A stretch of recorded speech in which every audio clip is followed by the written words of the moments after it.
Equilateral triangle हम लोग start कर रहे हैं।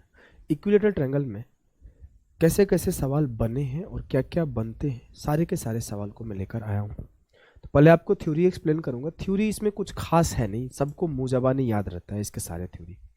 फिर भी मैं एक बार चीज़ों को फिर से एक्सप्लेन कर दूंगा और आपको एक बार इसे ध्यान रख लेना है, नोट्स बना लेना है, और फिर इसके हम लोग लगभग 20-25-30 सवाल हैं, सारे के सारे कर लेंगे। ठीक है, तो आ जाओ। और मैं एक चीज़ और नोटिस किया, इक्विलेटरल ट्रायंगल से बहुत सवाल बनते हैं और बहुत इजी सवाल बनते हैं।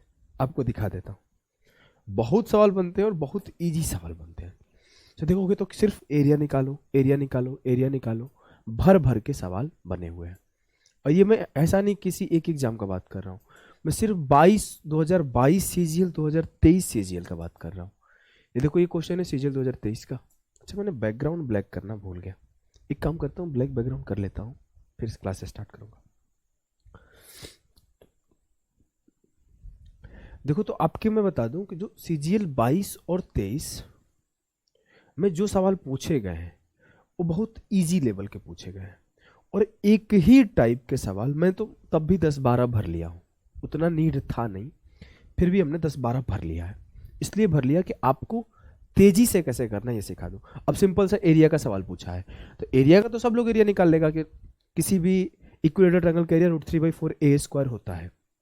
बात ये नहीं है कि √3/4 ए स्क्वायर होता है, बात ये होता है कि आप कितना तेज बिना लिखे कैलकुलेट कर लेते हो और कितना तेज आंसर मार्क कर देते हो। अब एरिया निकालने सबको आता है, जितना बच्चे पेपर देने जाएंगे उन्हें एरिया निकालने आता है इक्विलेटरल ट्रायंगल का, लेकिन हम लोग देखेंगे कि एरिया को जल्दी कैसे निकाले, एरिया को कम से कम टाइम में कैसे निकाले, इस चीज को मैं आपको समझाऊंगा। अब जब चीजों को समझोगे, करोगे धीरे धीरे, तो होने लगेगा। देखो, सवाल आ गए हैं अपने, बैकग्राउंड ब्लैक हो चुका है, और आ जाओ बेसिक से स्टार्ट कर दिए। इक्विलेटरल ट्रायंगल क्या होता है? इक्विलेटरल ट्रायंगल वो ट्रायंगल होते हैं जिनके तीनों के तीनों भुजाएं बराबर होती है, बोलोगे जी सर। जिसके तीनों के तीनों एंगल 60 डिग्री के होते हैं, बोलोगे जी सर। अगला पॉइंट जो कि इंपॉर्टेंट पॉइंट है, all centres lies at one place.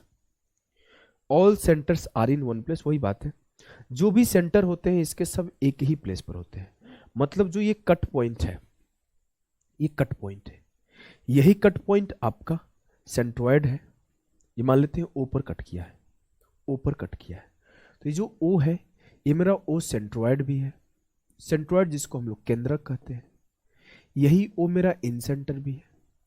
In centre जिसे हम लोग अंतः केंद्र कहते हैं, और यही ओ मेरा सरकम सेंटर है जिसे हम लोग बाह्य केंद्र कहते हैं, और यही ओ मेरा ऑर्थो सेंटर है जिसे शायद हम लोग लंब केंद्र कहते हैं। अगर मैं गलत हूं तो मुझे माफ कर देना, ठीक है? ठीक है। अब जैसे हमें ये पता चला कि यही पॉइंट सब कुछ है, और ये पॉइंट कट क्या कर रहा है, ये पॉइंट, ये पॉइंट और ये तीनों लाइन का कटिंग पॉइंट है। इट मीन्स हम लोग एक शब्द बोल सकते हैं सर, उस शब्द क्या बोल सकते हैं, जो अगर मैं ये ट्रायंगल ए बी और सी होता, और ये पॉइंट डी, ये पॉइंट ई और ये पॉइंट एफ होता, तो पहला चीज कि जितने भी लाइन है वो सबके सब बराबर है, ऑल एल्टीट्यूड्स आर इक्वल। जो आइसोसेलेस होते हैं उसमें दोनों के दो जो इक्वल वाले होते हैं वो बराबर होते हैं, और यहाँ पे तीनों के तीनों साइड बराबर है, तो इसका तीनों का तीनों हाइट भी बराबर होगा। और जो स्टेटमेंट हम लोग कंक्लूड कर रहे हैं, क्या कर रहे हैं आपको पता है कि सर ये जो लाइन है, इसी लाइन पे सेंटर इन सेंटर है, इसी लाइन पे सरकम सेंटर है, इसी लाइन पे ऑर्थो सेंटर है, इसी लाइन पे सेंट्रॉयड है। It means this line AD is, this AD line is, sir ये लाइन एल्टीट्यूड भी है, ये लाइन मेरा एल्टीट्यूड के साथ साथ यही लाइन मेरा क्या बोलते हैं भाई, एंगल बाइसेक्टर भी है, एंगल बाइसेक्टर भी है। यही लाइन मेरा परपेंडिकुलर साइड बाइसेक्टर भी है, यही लाइन मेरा परपेंडिकुलर साइड बाइसेक्टर भी है, और यही लाइन मेरा मीडियन भी है। मीडियन ही बचा था ना जी सर, क्योंकि सेंट्रॉयड मीडियन पर होता है, इन सेंटर एंगल बाइसेक्टर पर होता है, सरकम सेंटर साइड बाइसेक्टर पर होता है, और ऑर्थो सेंटर एल्टीट्यूड पर होता है। ये चीजें आपको याद हो गई होगी आज तक, बहुत सिंपल सी बात होती है। मैं बार बार बोलूंगा, जब जब ये बातें आएगी तब तब बोलूंगा, आपको रटा जाएगा, बिल्कुल चिंता मत करो। अगर मैं बात करूं, जो मेरा ऑल एल्टीट्यूड्स आर इक्वल, सभी ऊंचाई बराबर है, इस ऊंचाई का लेंथ क्या होता है? अगर मैं सिंपल सी एक बात बोल दूं, मेरे लाल, मेरे भाई, मेरे यार, मेरे दोस्त, कि ये साइड ए है और ये साइड भी ये है और ये साइड भी ये है। बोलेंगे जी सर बात क्लियर है। हमने बोला जो ये लाइन है वो मीडियन भी है, एल्टीट्यूड भी है, साइड बाइसेक्टर भी है, एंगल बाइसेक्टर भी है। इट मीन्स जो ये साइड BC होगा इसे दो पार्ट में बांटा होगा, a/2 और a/2। और सर एक चीज और, ये 90 भी बन रहा होगा। बोलेंगे जी सर ये भी बात 90 बन रहा होगा। अगर मैं हम बोले मेरे भाई कि ये मेरा a है और ये मेरा a/2 है, ये मेरा a है और ये मेरा a/2 है, तो इसका लेंथ क्या होगा? सर ये मेरा हाइपोटेनस है और ये एक राइट एंगल ट्रायंगल फॉर्म हो रहा है। तो ये a का स्क्वायर माइनस a/2 का स्क्वायर, a का स्क्वायर माइनस a/2 का स्क्वायर क्या हो जाएगा? a square minus a square बटे 4, a square minus a square बटे 4। तो ये निकलेगा √3a स्क्वायर अपॉन 4, और जब इसे निकालोगे तो ये आएगा √3/2a। तो जो आपका साइड का लेंथ आता है वो √3/2a आता है।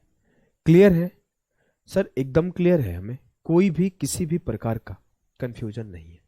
चलिए फिर आगे बढ़ते हैं। आगे अगला पॉइंट होगा कि इसका एरिया कैसे निकालते हैं, इसमें और क्या क्या केसेस हैं, एक एक करके सारी चीज़ों को हम लोग पढ़ते चले जाएंगे। उसके बाद थोड़ा सा इसके एक्स सेंटर के बारे में हम लोग पढ़ लेंगे। इसका एक्स सेंटर क्या होता है? एक्स सेंटर वही सेंटर जो इससे दूर है, जैसे आपकी एक्स दूर है आपसे, ठीक है। चलो समझने की कोशिश करनी है पॉइंट को समझने का कोशिश करना है। ये क्या दबा दिया? देखो अब हम लोग देखेंगे एरिया कैसे निकालते हैं। हमने क्या प्रूफ किया था? हमने प्रूफ किया था कि जो ये मेरा लाइन है वो √3/2 है, ए है, और ये मेरा लाइन ए है ही, ये मेरा लाइन ए है ही। अब मुझे पता है कि किसी भी ट्रायंगल का एरिया मैं इजीली कैसे फाइंड आउट कर सकता हूं। सर ट्रायंगल का एरिया होता है 1/2 बेस इंटू हाइट। अब इस ट्रायंगल का बेस क्या है? इस ट्रायंगल का बेस ए है, इस ट्रायंगल का हाइट क्या है? √3/2a। तो मैं एरिया क्या लिख दूंगा? सर जो एरिया होगा वो 1/2 इंटू बेस ए इंटू हाइट √3/2a। तो √3/4 a स्क्वायर जो होगा वो एरिया हो जाएगा। सर एरिया प्रूफ होके आ गया। अब हमने क्या पढ़ा था? हमने ये पढ़ा था कि ये मेरा क्या है? √3/2a। अब कुछ छोटा सा एक बात याद हो। क्या बात याद हो सर? कि जो सेंट्रॉयड होता है वो मीडियन को 2:1 में कट करता है। जो सेंट्रॉयड होता है वो मीडियन को 2:1 में कट करता है। ये बात आपको याद है? जी सर हमें ये बात याद है। तो अगर मैं बोलूं ये मेरा पॉइंट क्या है? ये पॉइंट सेंट्रॉयड भी है, ये इन सेंटर भी है, ये सरकम सेंटर भी है, ये सब कुछ है। अब मैं बोला ये मेरा सेंट्रॉयड है, तो अगर ये सेंट्रॉयड की तरह वर्क करेगा तो ये 2:1 में काट देगा। बोलेंगे जी सर ये 2:1 में काट देगा। अब हम लोग आगे क्या बात करेंगे? सर अगर ये 2:1 में काट देगा तो अगला बात होगा कि अगर सर ये सरकम सेंटर की तरह काम करेगा तो मेरा यहां से यहां तक का डिस्टेंस सरकम रेडियस हो जाएगा। सर जब मेरा ये इन सेंटर की तरह काम करेगा तो यहां से यहां तक का डिस्टेंस छोटी r हो जाएगा। मतलब एक स्टेटमेंट आपने कंक्लूड किया, वो स्टेटमेंट क्या है? कि circumradius ratio inradius in equilateral triangle is 2:1 is 2:1। जो आपका सरकम रेडियस और इन रेडियस का रेशियो होगा इन इक्विलैटरल ट्रायंगल इज 2:1। क्लियर है? जी सर क्लियर है। अब आपने क्या पढ़ा कि जो सर लेंथ है ये हाइट है, ये लेंथ है जो हाइट है। मतलब यू कैन से इट कि जो हाइट ऑफ इक्विलैटरल ट्रायंगल है वो छोटी r प्लस बड़ी r, it means inradius plus circumradius लिख सकते हो। बोलोगे जी सर बिल्कुल लिख सकता हूं।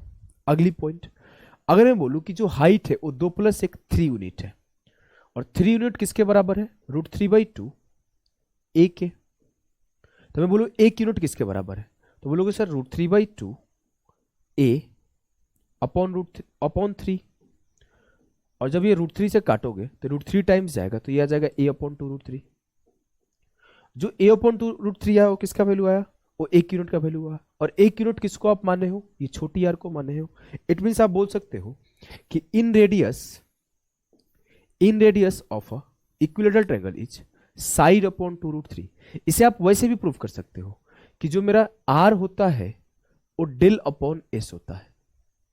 डेल क्या होता है? एरिया ऑफ ट्रायंगल, और एस क्या होता है? Semi perimeter. तो आप यहां से प्रूव कर सकते हो कि एरिया ऑफ ट्रायंगल हो जाएगा √3/4 ए स्क्वायर, और सेमी पेरीमीटर क्या हो जाएगा?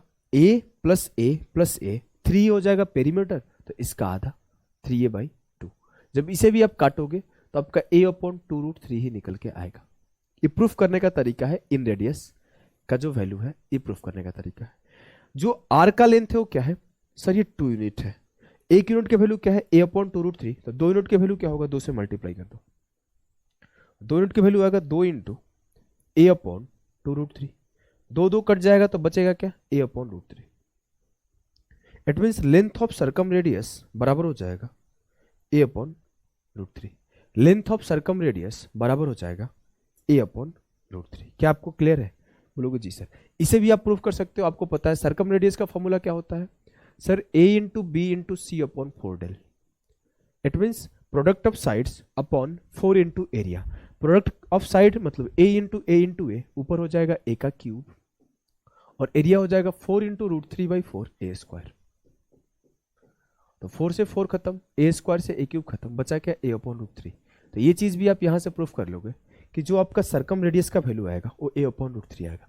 क्लियर है? बोलोगे जी सर। अब आपको याद हो गया होगा इन रेडियस क्या होता है? a upon 2√3। सर्कम रेडियस क्या होता है? a upon √3। दोनों को जोड़ दे तो सर हाइट के बराबर आता है। हाइट क्या होता है? √3 upon 2/a, √3 upon 2a, √3/2a। और आपका एरिया क्या होता है? √3/4 ए स्क्वायर। ठीक है, एक छोटा सा रिलेशन मैं पहले सिखा देता हूं, फिर मैं आगे बढ़ूंगा किसी चीज के ऊपर। आगे कुछ भी हो उसके बाद बढ़ेंगे। इन रेडियस, सर्कम रेडियस, चलो इसको डिस्कस कर लेते हैं, फिर आगे। एक छोटा सा चीज मुझे याद रहे ना, चलो मैं लिख लेता हूँ, मैंने भूल जाऊंगा मैं, क्योंकि वो चीजें लिखवा के नहीं लाया हूं, और अगर मैं भूल गया तो बहुत दिक्कत हो जाएगी। अब नहीं भूलूंगा। आ जाओ। अगला चीज होता है एक ex radius. As you know कि एक्स रेडियस का फॉर्मूला क्या होता है? एक्स रेडियस होता है R equal to del upon S minus A. R equal to del, लिखा तो है आर एक्स रेडियस बराबर होता है del upon S minus A. और आपको बोलूं कि R ex radius, radius of ex circle, radius of ex circle बराबर है del upon S minus A. Del की वैल्यू मतलब एरिया की वैल्यू √3/4 ए स्क्वायर, एस की वैल्यू मतलब 3a अपॉन 2, सेमी पेरीमीटर, पूरा पेरीमीटर 3a हो जाएगा, तो semi perimeter 3a upon 2 minus से यहां से सॉल्व करोगे तो आपका जो रेडियस ऑफ एक्स सर्कल आया और √3/2a आया। रेडियस ऑफ एक्स सर्कल जो आया √3/2a आया। अगर आप ध्यान से देखो sir, radius of ex circle √3/2a, इस तो sir height of equilateral triangle के बराबर है। हाँ, तो in case of equilateral triangle जो इसका एक्स रेडियस होता है, जो इसका एक्स रेडियस होता है, हाइट ऑफ ट्रायंगल के बराबर होता है। अब सर हमने एक और बात पढ़ा था अभी अभी। क्या पढ़ा था सर? हमने ये पढ़ा था कि जो मेरा हाइट होता है वो दोनों के दोनों रेडियस के बराबर होता है, सम के बराबर। अब हमें पता है कि जो मेरा एक्स रेडियस हुआ ये भी दोनों के सम के बराबर हो जाएगा। बोलेंगे जी से। एक सवाल, बहुत पॉपुलर सवाल, जो कि 2012 या 13 में आया था कि find the ratio of in radius and x radius of equilateral triangle. और कई टीचर इसे गलत पढ़ाए हैं, क्योंकि एक्स रेडियस को उन्होंने सर्कम रेडियस पढ़ा दिया है, और हर बार यही रेशियो पढ़ा दिया है कि इन रेडियस और सर्कम रेडियस का रेशियो 1:2 होता है। जबकि एक्स रेडियस, इन रेडियस और सर्कम रेडियस का रेशियो क्या आएगा आप खुद देख लो। आपको पता है छोटी आर का वैल्यू क्या आता है? a upon 2√3। बड़ी आर का वैल्यू क्या आता है? a upon √3। और जब आप एक्स सर्कल का रेडियस निकालते हो तो इसकी वैल्यू क्या आता है? √3/2 है। अभी अभी आपने निकाला भी। अगर आप इस तीनों का रेशियो लोगे तो √3 से √3 खत्म क्यों ही करते हैं। हाँ, क्या करो, सब एक काम करते हैं, सबको 6 से मल्टीप्लाई कर देते हैं। 6 से करेंगे सब कट जाएगा, 6 से करेंगे सब कट जाएगा, कट जाएगा ना? हाँ, कट तो जाएगा। ए खत्म। अगर हम लोग सब कुछ 6 से मल्टीप्लाई कर दिए तो क्या होगा? गुणा 6 गुणा 6 और गुणा 6, ये हो गया 2 तिया 6, तो ये 3√3 हो गया। इसको काटोगे तो ये आपका 2 बार में जाएगा, ये 2√3 हो जाएगा, और इसको जब आप काटोगे तो ये √3 से काटोगे √3 हो जाएगा। अब आपको √3 कट जाएगा तो ये 1:2:3 आ जाएगा। आपको क्या मिला कि जो इन रेडियस, सर्कम रेडियस और एक्स रेडियस का रेशियो है 1:2:3 आ गया। क्लियर है? बोलोगे जी सर एकदम क्लियर है, हमें कोई भी किसी भी प्रकार का कंफ्यूजन नहीं है। वैसे आप इस तरीके से भी सोच सकते थे कि जो मेरा हाइट है वो h बराबर है r+r के, 1:2 होता है। अब जो मेरा ये रेशियो होता है 1:2 होता है और ये बराबर है h के, और जो आपका h है वो बराबर है इस r, एक सर्कल के r के। मतलब जो h की वैल्यू है 3 यूनिट है। बोलोगे जी सर, और ये r+r के बराबर होता है। अगर मैं बोलूं तो ये r+r बराबर किसके होगा? h के, और h किसके बराबर है? x रेडियस के। मतलब 1+2 ये 3 आ जाएगा। ऐसे भी सोच सकते थे, सोचने में टाइम नहीं लगता। क्लियर है? बोलोगे जी सर। अब मैं थोड़ी सी एक छोटी सी बात बताने वाला हूं एरिया के बारे में। अगर मैं आपसे बोलूं कि जनरली आपसे कोई बोले कि कोई ट्रायंगल है ABC जिसका जो एक इक्विलेटरल ट्रायंगल है, बोलेंगे जी सर इसका एरिया क्या होता है? इसका एरिया क्या होता है? बोलोगे सर जो इसका एरिया होता है ना, आपने पढ़ाया है √3/4 a² होता है। बोलो इसका एल्टीट्यूड या फिर हाइट का वैल्यू क्या होता है? सर इसका जो हाइट होता है ना, आपने अभी अभी पढ़ाया √3/2a होता है। चीजों को बहुत ध्यान से सुनना, पेन नहीं उठाना पड़ेगा, मैं गारंटी के साथ बोल रहा हूं, ध्यान से सुनना, पेन नहीं उठाना पड़ेगा। अब मैं बोलूं कि if my side is 2, if sides of a equilateral triangle is 2, हमने साइड को 2 मान लिया, साइड को 2 माना तो मेरा एरिया क्या आएगा? मेरा एरिया क्या आएगा? ध्यान से देखना, एरिया आएगा सर √3/4 इंटू 2 का स्क्वायर। सर ये आया √3 यूनिट। अगर मैं बोलूं हाइट क्या आएगा? सर ये √3/4 इंटू 2, सॉरी √3/2 इंटू 2, ये आएगा √3। ठीक है। अब मैं अगर बोल दूं कि साइड मेरा 2k है, साइड मेरा 2k है, तो जो मेरा एरिया होगा वो क्या आएगा जानते हो? ये 2k का स्क्वायर हो जाएगा तो 4k² हो जाएगा, तो एरिया हो जाएगा √3k², और ये 2k होगा तो ये √3k होगा। मतलब हमने क्या देखा? हमने एक लाइन देखा, ये है मेरा साइड का लाइन, ये है हमारा एरिया का लाइन, ये है हमारा पेरीमीटर का लाइन।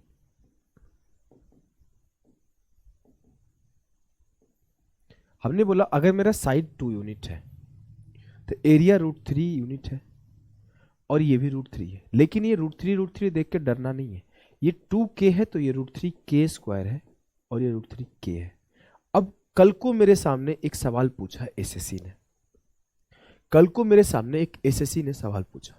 सवाल एसएससी ये पूछता है कि अगर मेरा साइड 4 है तो नॉर्मल बच्चा क्या करेगा?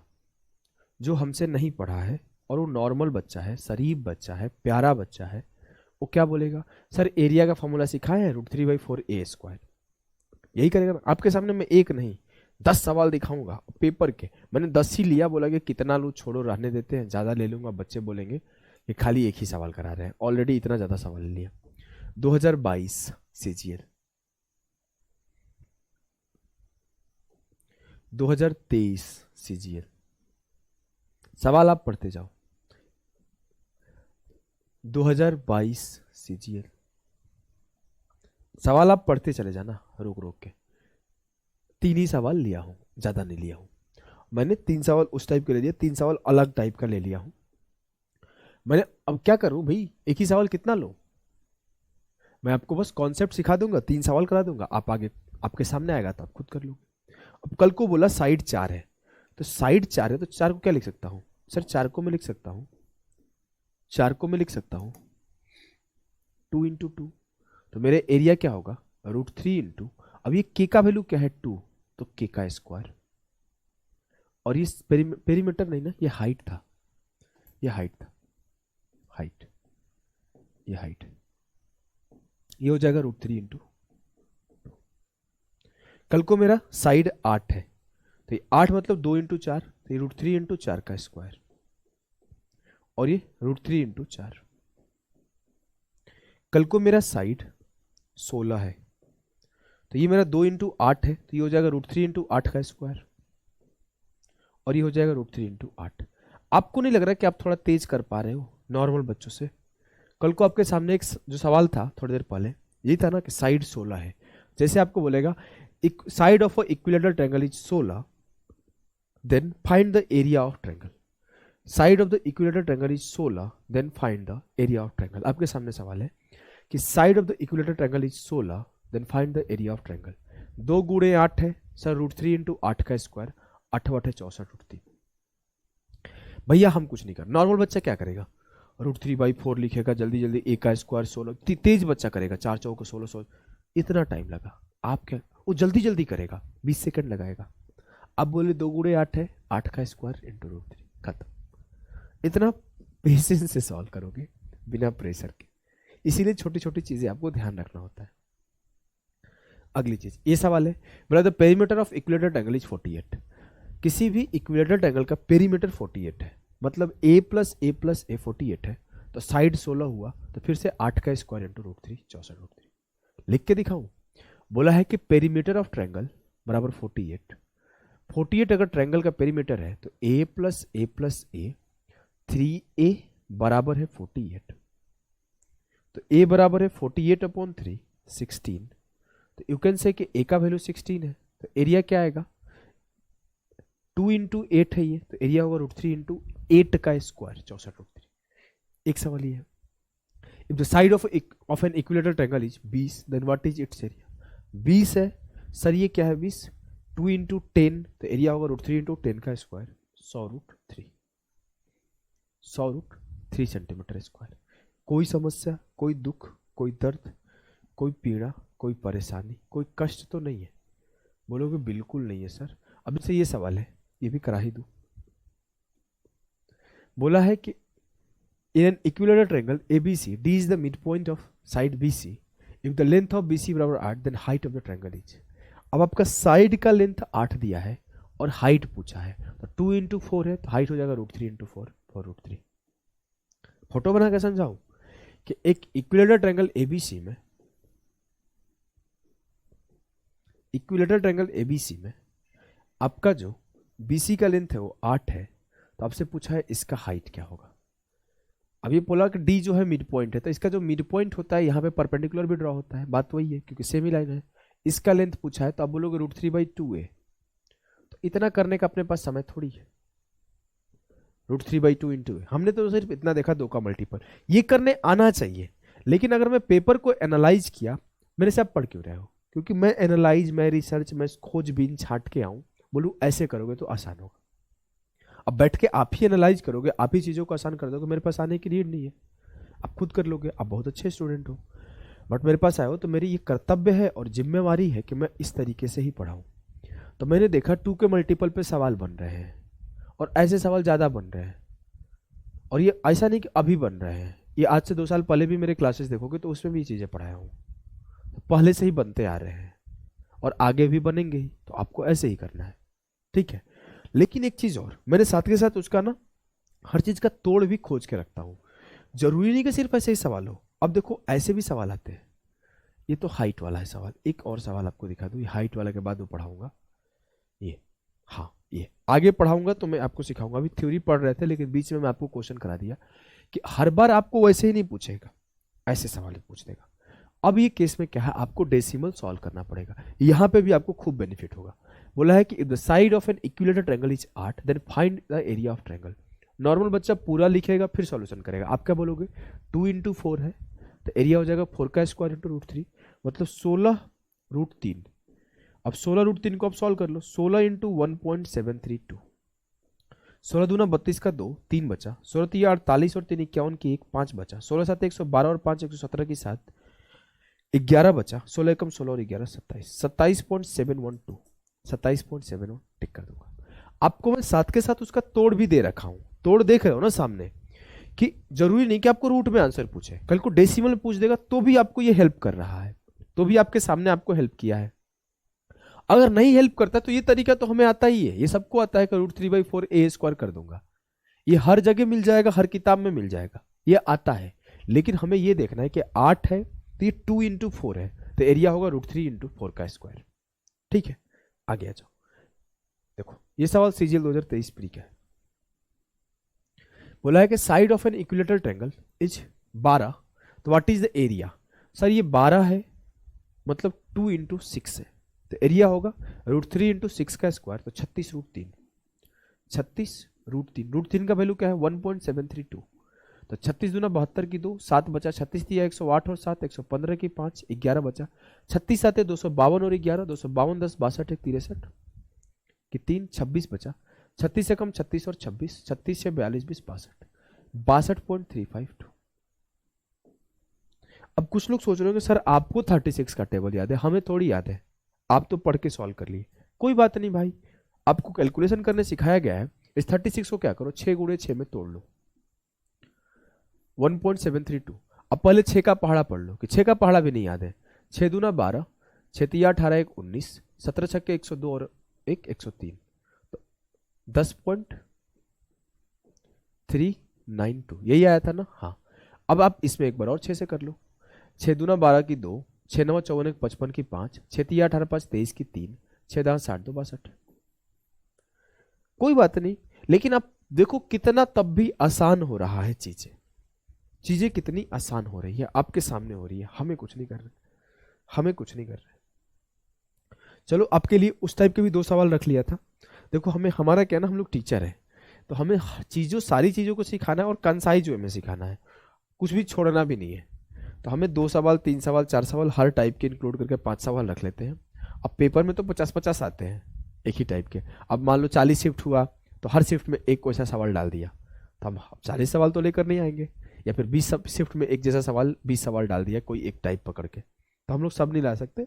लेकिन उसमें से जो थोड़ा डिफिकल्ट है, जो थोड़ा अच्छा है, जो थोड़ा यूनिक है और कुछ रेगुलर है, सबको लेकर आते हैं। ये चीज़ें आपको रिवाइज हो गया, बोलोगे जी सर रिवाइज हो गया। आगे बढ़ते हैं। आगे एक छोटा सा पॉइंट है, इस पॉइंट को समझना, इससे भी एक सवाल आपके। मैं आपको एक बात बताऊं, मैं 2021 सीजीएल मेंस के लिए एक सवाल पढ़ाया था और सेम एज इट इज सवाल 2022 सीजीएल में आ गया प्री में। 21 मेंस के लिए पढ़ाया था, डेटा भी चेंज नहीं हुआ है भाई, डेटा भी। बस मैंने अब क्या किया, उस सवाल को डिलीट करके इस सवाल को ले आया। क्या था कॉन्सेप्ट, आपको बताता हूं। कॉन्सेप्ट थोड़ी बदलता है, कॉन्सेप्ट तो वैसे ही था। और ये नहीं कि मैं उसको अपने घर से पढ़ाया था, मैं अपनी तारीफ करके सिर्फ निकल जाऊं तो बुरा लगेगा हमें भी। वो सवाल आज से शायद 7-8 साल पहले एसएससी के पेपर में ही आया था और एसएससी ही दोबारा उस सवाल के सेम डेटा के साथ रिपीट कर दिया। और डेटा मैं खुद से नहीं लिखा था, जो डेटा मैं खुद से लिखता हूं वही बताता हूं कि मैं खुद से लिखा हूं। अब देखो, अगर मैं बोलूं मेरा ट्रायंगल ABC है, बोलोगे जी सर। मैं बोला कि there is a point inside a triangle, there is a random point inside a triangle. अब मुझे पता नहीं वो पॉइंट कहां है, ये पॉइंट इधर भी हो सकता है, इधर भी हो सकता है, इधर भी हो सकता है, कहीं पे भी एक पॉइंट है, ये पॉइंट कहीं पे भी हो सकता है। हमने बोल दिया एक पॉइंट है यहां, कोई बोल देगा मेरा मन है यहां पॉइंट रखने का, कोई बोल देगा मेरा मन है यहां पॉइंट रखने का। अब असली बात क्या है कि उस पॉइंट से तीनों साइड पर एक लाइन ड्रॉ किया गया जो कि परपेंडिकुलर है। उस पॉइंट से तीनों साइड पर एक लाइन ड्रॉ किया गया जो कि परपेंडिकुलर है, कुछ इस तरीके से। आप कहीं पे भी मान सकते हो, मैंने आपको मानने के लिए 3 फोटो बनाया है। हम लोग इस एक फोटो पे काम कर रहे हैं कि मान लिया कि वो पॉइंट P है और इस P से एक ये परपेंडिकुलर ड्रॉ किया, एक ये परपेंडिकुलर ड्रॉ किया और एक ये परपेंडिकुलर ड्रॉ किया। मैं बोला कि there is a triangle ABC which is equilateral, जो कि समबाहु है, और there is a point inside the triangle point P, and point P से हम लोग हर जगह परपेंडिकुलर ड्रॉ कर रहे होंगे। जब हर जगह परपेंडिकुलर ड्रॉ कर रहे हैं तो हमें क्या मिल रहा है मेरे लाल, हमें ये मिल रहा है कि मान लेते हैं इसका लेंथ मेरा M है, इसका लेंथ मेरा N है और इसका लेंथ मेरा O है। तो मुझे एक रिलेशन इससे निकल के मिलता है। क्या रिलेशन मिलता है, ध्यान देना। अगर मैं इस A से इस O को मैच करा दिया, इस B से इस O को मैच करा दिया और इस C से इस O को मैच करा दिया, हमने तीनों के तीनों वर्टिसेस से उस पॉइंट को मैच कराया, तो मुझे 3 ट्रायंगल फॉर्म हो गया। और ट्रायंगल फॉर्म होगा ए पी बी, एक ट्रायंगल फॉर्म होगा बी पी सी, और एक ट्रायंगल फॉर्म होगा ए पी सी। अगर मैं बात करूं मेरा ट्रायंगल एबीसी का एरिया जो है वो क्या होगा, ट्रायंगल एबीसी का एरिया होगा sum of triangle APB BPC APC. आपने सर खुद ही बोला है कि तीनों के तीनों पॉइंट परपेंडिकुलर है। अगर मैं बोलूं कि ए पी बी का एरिया निकालना है तो मेरा ए बी जो हो जाएगा बेस हो जाएगा, और ये पी से दिस लाइन जो पॉइंट ओ हमने माना है ये लेंथ हो जाएगा। हमने लिख दिया 1/2 side A into O base into height.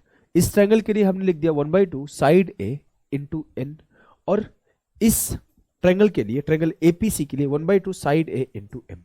हमने 1/2 ए कॉमन ले लिया तो मुझे M plus N plus O मिला।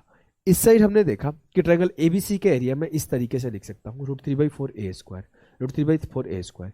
यहां तक आया, ए से एक काट लिया, 2 से काटा 2 दूना 4, हमें क्या मिला √3/2 ए बराबर है एम प्लस एन प्लस ओ।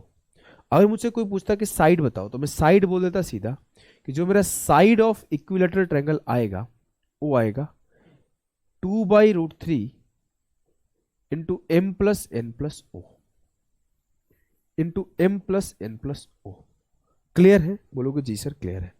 या फिर मैं बोल सकता हूं जो सर √3/2 ए है वो तो हाइट के बराबर होता है। इट मीन्स मैं ये बात याद रख सकता हूं कि मैं कोई भी पॉइंट अंदर लेके इनसाइड के और उसके तीनों इक्विलेटरल के इनसाइड कोई भी पॉइंट लेके उसके तीनों साइड पर एक एक परपेंडिकुलर ड्रॉ कर दूं तो उस तीनों परपेंडिकुलर का जो सम है वो हाइट के बराबर आता है। इस पॉइंट को रट जाओ। बोलेंगे सर रट गए। अगर रट गए तो एक सवाल आपके सामने, चलो इसको पढ़ाने से पहले मैं एक सवाल आपके सामने करा दूं कि अगर मैं बोल दूं कि वो 3 4 5 है तो क्या बोलोगे? सर हम 1 सेकेंड लेंगे, बोल देंगे जो हाइट का वैल्यू आएगा। मैंने बोला कि there is a triangle ABC, जो कि there is a equilateral triangle ABC, there is a point called P which is inside the triangle. हमें बोला कि उस ट्रायंगल से हमने तीनों साइड पर एक एक परपेंडिकुलर ड्रॉ किया। तो मुझे सबसे पहला स्टेटमेंट याद है कि जो परपेंडिकुलर पी है, जो मेरा तीनों लाइन का सम है वो हाइट के बराबर होता है 3 + 4 + 5। ये बात आपको याद हो गया? बोलोगे जी सर। हाइट जो आएगा 4 3 7 5 12 आएगा, ये हमें याद हो गया।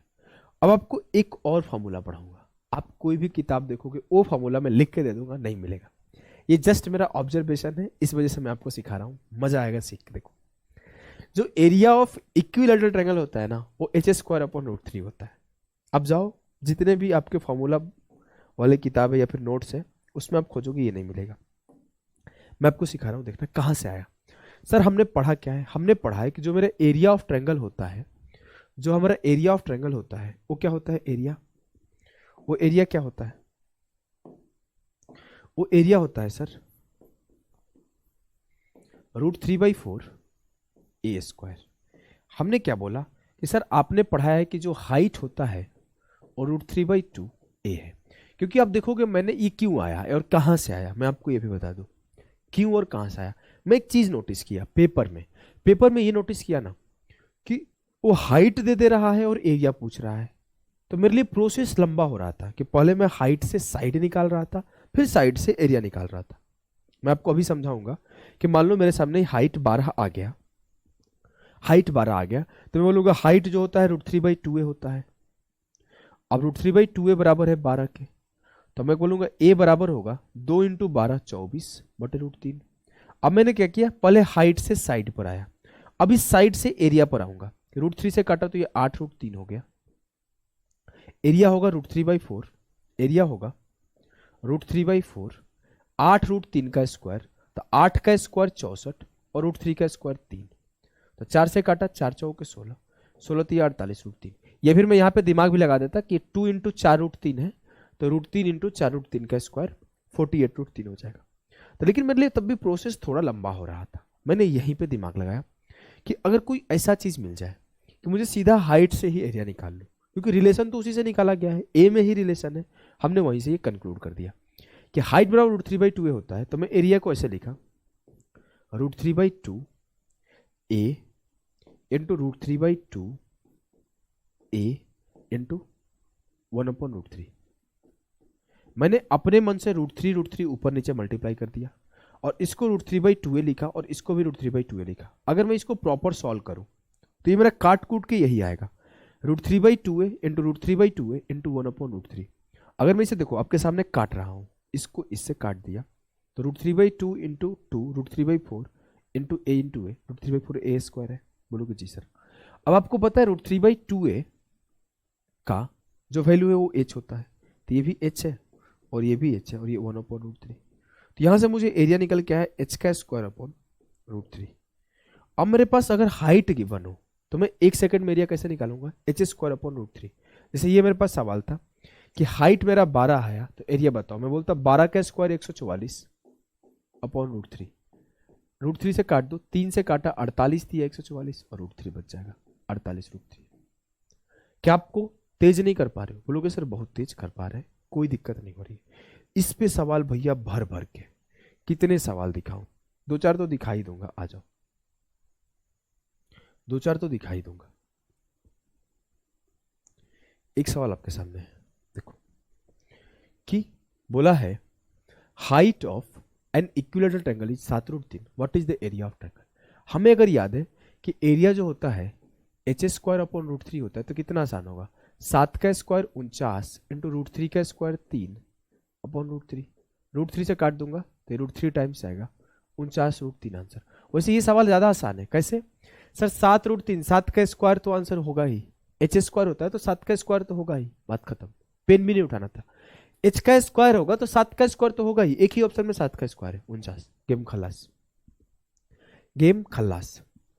अब जैसे देखो ए सीजीएल 2022 का सवाल है, 9√3 the height of an equilateral triangle is 9√3, तो 9 का स्क्वायर तो होगा ही, तो 9 का स्क्वायर 81, 9 का स्क्वायर तो होगा ही, h²/√3 लगाऊंगा तो 9√3 का स्क्वायर/√3। इतना दिमाग क्यों लगाओ, 9 का स्क्वायर एक ही जगह है 81। गेम खल्लास। देखो पेपर के सवाल है भैया, हमारा बहुत सिस्टम क्लियर रहता है कि सवाल में अपने यहां से हार्ड एक सेट कर दो और फिर मैं बोलूँ ये सवाल तुम सॉल्व कर लोगे कि नहीं कर लोगे, और फिर मैं डराऊं, ये नहीं। पेपर का सवाल है, हार्ड सवाल है, इजी सवाल है, उसको कैसे इजी तरीके से करना है इसके ऊपर हमेशा मैं फिक्स रहता हूँ।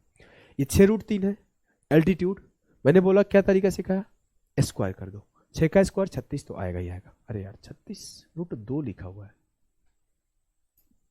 अच्छा the perimeter of equilateral triangle पूछा है इस बार एरिया नहीं पूछा है। वही बोलो कि क्यों नहीं मिल रहा है, पेरीमीटर निकालने के लिए आपको साइड निकालना ही पड़ेगा, सिंपल सी बात है। तो √3/2a का वैल्यू है 12×3 = 36। इसको आप लोग अब दूसरे तरीके से सॉल्व करोगे, यहां से आपको एरिया ना पूछ के पेरीमीटर पूछा है तो आपको होता है कि हाइट जो होता है √3/2a होता है, ये बराबर है 6√3 के, तो √3 से √3 गया तो एक ही वैल्यू होगी 6×2=12। अब पेरीमीटर पूछा है तो 12 + 12 + 12 36 आएगा सही उत्तर। इसमें अगर आपसे एरिया पूछा होता तो आप जो मैं सिखा रहा था वो काम कर जाता। ठीक है ठीक है। अब मैं आगे बढ़ने से पहले, अब सवाल ही सवाल है आगे, चलो कुछ सवाल करा देता हूं, फिर मैं पीछे वाले सवाल भी करा दूंगा। इस सवाल को करा दो। सवाल क्या है देखो, बोला if the area of an equilateral triangle is 36√3 then the perimeter of the triangle is. अब कोई बच्चा बेसिक बच्चा कैसे करेगा कि सर एरिया दिया हुआ है √3/4 a स्क्वायर बराबर 36√3, तो √3 से √3 खत्म, a स्क्वायर बराबर होगा 36 × 4 144, तो a का वैल्यू होगा 144 का स्क्वायर रूट 12। आपसे बोला है कि इसका पेरीमीटर बताओ, तो 12 × 36 हो जाएगा इसका पेरीमीटर। लेकिन मैं बोला ऐसे क्यों करा, ऐसे आपने क्यों करा, आपको तो याद है, क्या याद है सर, हमें ये याद है कि जो एरिया होता है अगर वो किसी संख्या का स्क्वायर है, अगर मेरा साइड 2 होता है तो मेरा एरिया √3 × k का स्क्वायर होता है। अगर मैं ध्यान से देखूं तो मेरा ये क्या था 36√3, मतलब ये √3 × 6 का स्क्वायर था। आंखों से देखना था तो साइड हो जाएगा 2 × 6, बिना पेन उठाए ये देखा √3 × 6 का स्क्वायर है, मतलब साइड हो जाएगा 2 × 6। के की वैल्यू 6 है, के की वैल्यू 6 है, साइड हो जाएगा 2 × 6, 2 छक्के 12। 1 सेकंड के अंदर मैंने बोल गया, 1 सेकंड के अंदर मैंने बोल गया। क्लियर है जी सर, क्लियर है। ये सारे सवाल करा दिया हूँ। पीछे चलो, एक सवाल मैं करा दूं, उसके बाद चलूंगा आगे। एक सवाल मैं खोज के कराना चाहता हूँ। चलो आगे करा ही दूंगा, शुरुआत के सवालों को करा दूं। शुरुआत के 2 सवाल छोड़ के आगे बढ़े हैं। 2 सवाल एंगल बेस्ड सवाल थे, उसको भी करा देता हूं। देखो क्या सवाल, the altitude of AD of triangle ABC is 9 if AB बराबर 6√3 एंड CD बराबर 3√3, then what will be the measure of angle है। Altitude AD of a triangle A B C, अगर मैं बोला altitude AD of a triangle क्या है, altitude AD of a triangle is 9, और फिर बोला है ए बी बराबर है 6√3, ए बी बराबर 6√3, सी डी बराबर बोला है 3√3, सी डी बराबर बोला है 3√3, then what will be the measure of angle A. Angle A का मेजर पूछा है मुझसे, पूछा है एंगल ए क्या होगा। एल्टीट्यूड एडी है, मतलब ये इतना चीज हमें क्लियर कर दिया कि ये मेरा 90 है। रेड रेड क्यों हो रही हो,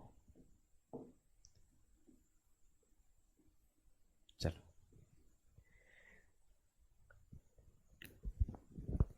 अब मैं अगर बोलूं कि ये 6√3 है, ये 9 है, तो मैं एक मेरे को चीज याद आ गया। मेरे पापा कभी कभी मम्मी को बोलते हैं ये रेड रेड क्यों हो रही हो, जब मम्मी गुस्सा आ जाती है, फिर हम लोगों के सामने हंस देते हैं।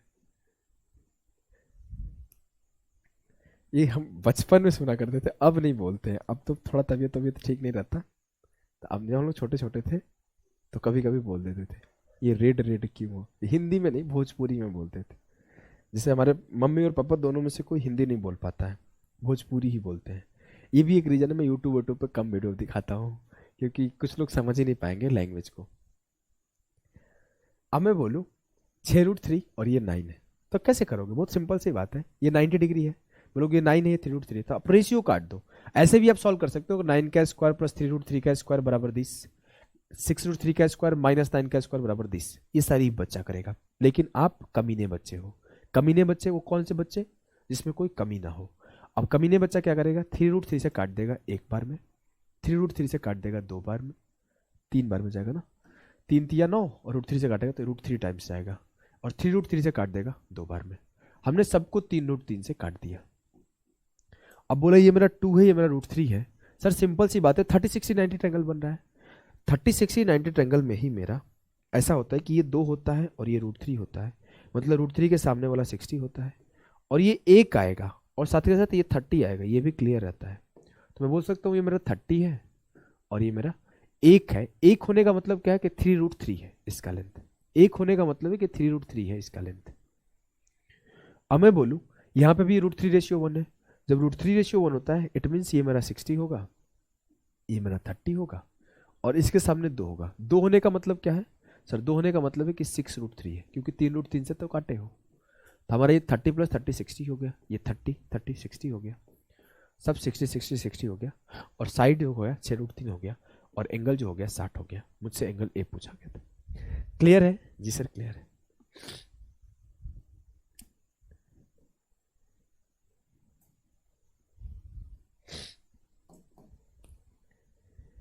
Triangle PQR is an equilateral triangle inscribed in a circle. S is any point on arc QR. Find the measure of PSQ. PQR एक वृत्त में, PQR एक ट्रायंगल है जो कि एक सर्कल में है। हमने एक सर्कल फॉर्म किया, इसके अंदर ये PQR ड्रॉ किया। बोलेंगे जी सर हमने ड्रॉ कर दिया, क्लियर है जी सर, क्लियर है। अब मैं बोलूँ S is any point on arc QR। Arc QR पर कोई पॉइंट S है। आगे बोला है find the measure of PSQ। PSQ का मेजर आपको दूसरे कलर से बना दो क्या, PSQ का मेजर आपको बताना है, PSQ का मेजर आपको बताना है। अब मैं बोलूं आपको हमेशा पढ़ाया जाता है सर्कल में, पहला क्लास में ये चीज सिखा दिया जाता है कि सेम आर्क के द्वारा फॉर्म किया गया, सेम आर्क के द्वारा फॉर्म किया गया एंगल जो कि आपके सरकमफ्रेंस पर है वो बराबर होते हैं। इट मीन्स कि अगर यहाँ पे मेरा थीटा फॉर्म हो रहा है तो यहाँ पे भी मेरा थीटा फॉर्म होगा। इस आर्क से बना एंगल, इस आर्क से बना एंगल अगर यहाँ पे थीटा है तो यहाँ पे भी थीटा होगा। अब मुझे पता है कि मेरा P Q R equilateral triangle है, इट मीन्स यहाँ पे 60 फॉर्म हो रहा होगा, तो यहाँ पे भी 60 फॉर्म होगा। क्लियर है? बोलोगे जी सर क्लियर है। आगे बढ़े, आगे बढ़ते, इजी सवाल थे ये सब, आगे बढ़ते।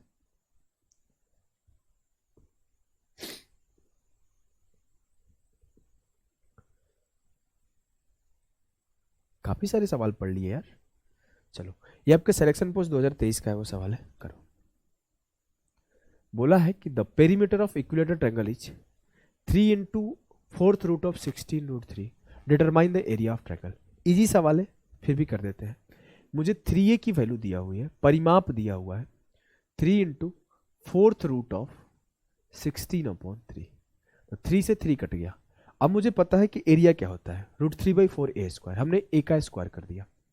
a का जब स्क्वायर किया, ये क्या था, 16/3 के ऊपर 4th रूट 1/4, इसमें 2 से मल्टीप्लाई हो गया, तो ये 2 कट गया। तो मुझे a² की वैल्यू क्या मिली, सर 16 का स्क्वायर रूट 4 होगा और 3 का स्क्वायर रूट √3 होगा। हमसे बोला है कि √3/4a² की वैल्यू बताओ, तभी तो एरिया निकल के आएगा। तो दोनों तरफ √3/4 का मल्टीप्लाई कर दो। √3/4 को मल्टीप्लाई किए तो √3 से √3, 4 से 4, एक विल बी द सही उत्तर। एक विल बी द सही उत्तर। क्या आपको कोई समस्या है? नहीं सर कोई समस्या नहीं। इस सवाल को सॉल्व करो।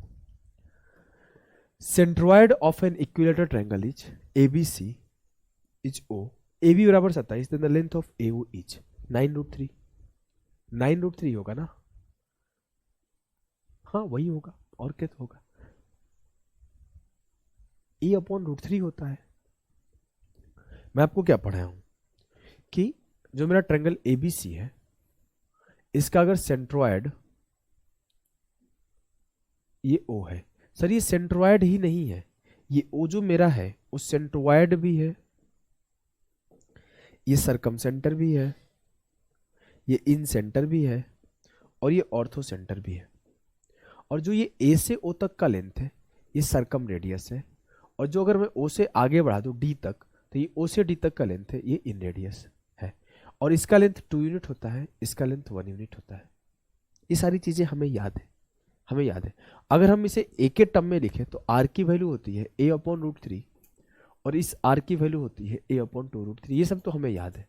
हमसे इस AO की लंबाई पूछा है और हमें साइड 27 दिया है, तो AO की लंबाई हो जाएगी 27/√3। तो काट कूट क्या आएगा, 9√3, 9×3=27, 9√3, 9×3=27। क्लियर है? जी सर एकदम क्लियर है। अच्छा आगे बढ़ते हैं। आगे आपके सामने सवाल है कि ABC is an equilateral triangle. ABC is an equilateral triangle with side 12 cm and AD is the median. आपको ABC का साइड 12 दिया है, AD मीडियन दिया है, और GD का लेंथ पूछा है। 12/2√3 कर दो, 3√3 आंसर आ जाएगा। करके दिखाऊं? ABC एक समबाहु त्रिभुज है। ABC is an equilateral triangle, और बोला है कि AD इज मीडियन। सर ये AD मीडियन ही नहीं है, AD मीडियन भी है, एल्टीट्यूड भी है, आपका ये एंगल बाइसेक्टर भी है, एंगल बाइसेक्टर भी है, और ये परपेंडिकुलर साइड बाइसेक्टर भी है, परपेंडिकुलर साइड बाइसेक्टर भी है।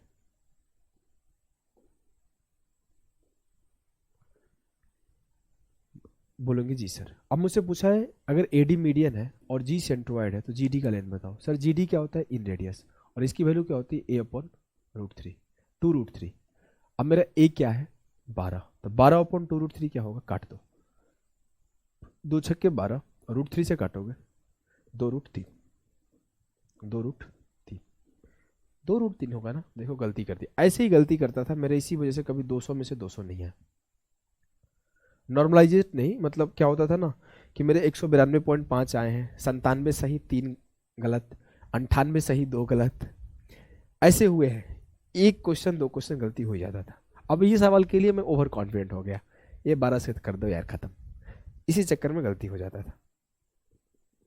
चलिए, ये सवाल CDS 2024 का सवाल है, बहुत ही बेहतरीन सवाल है, इसे करने की कोशिश करो। बोला है कि consider circle of area 9 pi square unit and an equilateral triangle. ऐसा सेम फिगर मैं आपको आइसोसेलेस में पढ़ाता हूँ, लेकिन वो ट्रायंगल आइसोसेलेस होता है तो वहाँ पे कुछ और पढ़ा जाता है, यहाँ पे इक्विलेटर है तो कुछ और पढ़ेंगे। 9 पाई स्क्वायर यूनिट, वो सीधा सीधा बोलिए कि जो आपके सामने सवाल है, देखो 2 सवाल थे, क्या लग रहा है मैं एक ही लेकर आया हूँ, कोई बात नहीं, एक ही हम लोग सॉल्व कर लेंगे। 2 सवाल थे इसमें, लिखा ना अगले 2 प्रश्नों के लिए, नेक्स्ट 2 क्वेश्चंस होने चाहिए। कोई बात नहीं, एक सवाल है अपने पास, एक पढ़ लेंगे, एक खोज के अभी मैं पढ़ा दूंगा बाद में। अब मैं बोला नहीं पढ़ा दूंगा तो अब वो छोड़ दो, वो नहीं आएगा दोबारा पेपर में, बात ही खत्म। बोला है consider a circle of area 9 pi square unit and an equilateral triangle ABC as shown in the figure given below. त्रिभुज की भुजा की लंबाई क्या, what is the length of the side of the triangle. मुझे दिया हुआ है इस सर्कल का एरिया। सर्कल का एरिया क्या होता है सर, सर्कल का एरिया होता है पाई आर स्क्वायर। इसकी वैल्यू क्या दी हुई है 9 पाई, तो पाई से पाई खत्म, तो आई कैन इजीली से कि जो रेडियस ऑफ सर्कल आएगा वो √3 आएगा, जो रेडियस ऑफ सर्कल आएगा वो √3 आएगा। सर हमने ये बात बोल दिया कि जो मेरा रेडियस ऑफ सर्कल है वो √3 है। अगर ये मेरा रेडियस होगा तो इसका लेंथ 3 होगा। मैं अगर ये मेरा सेंटर ऑफ सर्कल होगा तो यहाँ से यहाँ तक का लेंथ 3 होगा, और ये भी तो मेरा सरकमफ्रेंस है तो यहाँ से यहाँ तक का भी लेंथ 3 होगा। ये मेरा अगर सेंटर ऑफ सर्कल है तो इससे सरकमफ्रेंस का डिस्टेंस 3 और इससे सरकमफ्रेंस का डिस्टेंस 3। सर ये 3 + 3 जो मेरा हाइट ऑफ ट्रायंगल हुआ उसी के बराबर है। 3 + 3 हाइट ऑफ ट्रायंगल के बराबर हो गया। बोलोगे जी सर, बात तो एकदम सही है। मतलब जो मेरा हाइट है वो 6 के बराबर है। अब मेरा हाइट किसके 6 के बराबर है, ये हाइट ऑफ इक्विलेटरल ट्रायंगल 6 के बराबर है। हाइट ऑफ इक्विलेटरल ट्रायंगल 6 के बराबर है। हाइट बराबर किसके होता है, √3/2a के।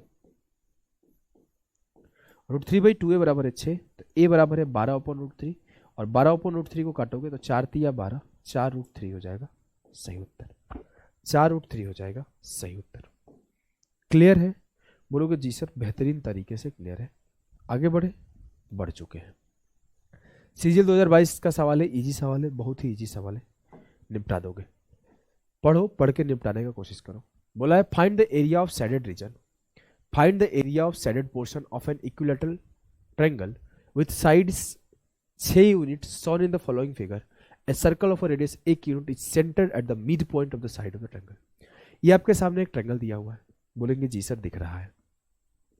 ये ट्रायंगल आपके दिया हुआ है, जो ये ट्रायंगल जो आपके दिया हुआ है कुछ इस तरीके से, जिसका ये मिड पॉइंट है। बोलेंगे जी सर, इट मीन्स ये मिड पॉइंट है तो ये मेरा लेंथ हुआ होगा। बोलोगे जी सर, मुझसे सिर्फ शेडेड पोर्शन का एरिया बोला है निकालने के लिए। शेडेड पोर्शन का एरिया मतलब इस पोर्शन का एरिया निकाल दो और इस पोर्शन के एरिया निकाल के इसका एरिया माइनस कर दो। बोलेंगे जी सर, मेरे को पूरा का पूरा अगर एरिया निकालना होता तो पूरा का पूरा ट्रायंगल का एरिया क्या होता। बोलोगे सर पूरा का पूरा ट्रायंगल का एरिया होता, आपने बोल चुका है कि साइड जो है मेरा 6 है, साइड जो है मेरा 6 है। आपने अगला स्टेटमेंट दे रखा है कि जो मेरा रेडियस ऑफ सर्कल है वो 1 है, कहीं से भी मिला दो ये 1 ही आएगा। अब हम पहला स्टेटमेंट बोलेंगे कि एरिया ऑफ ट्रायंगल क्या होगा। एरिया ऑफ ट्रायंगल क्या होगा, तो एरिया ऑफ ट्रायंगल होगा सर, अगर साइड 2 होता है तो एरिया √3k² होता है, तो ये 2 × 3 है, तो एरिया होगा √3 × 3 का स्क्वायर, तो 3 का स्क्वायर × √3, 9√3 मेरा इस पूरे ट्रायंगल का एरिया होगा। लेकिन हमें पूरे ट्रायंगल से मतलब है क्या, नहीं, हमें कितने से मतलब है, हमें सिर्फ इसके आधे हिस्से से मतलब है। ये बात भी आपको ध्यान रखना है कि जो इक्विलेटरल ट्रायंगल है उसका मीडियन इसको इक्वल पार्ट में बांटता है। मैं ये बात वहां पे लिख दूं क्या अलग से, चलो लिख देता हूं, आ जाओ।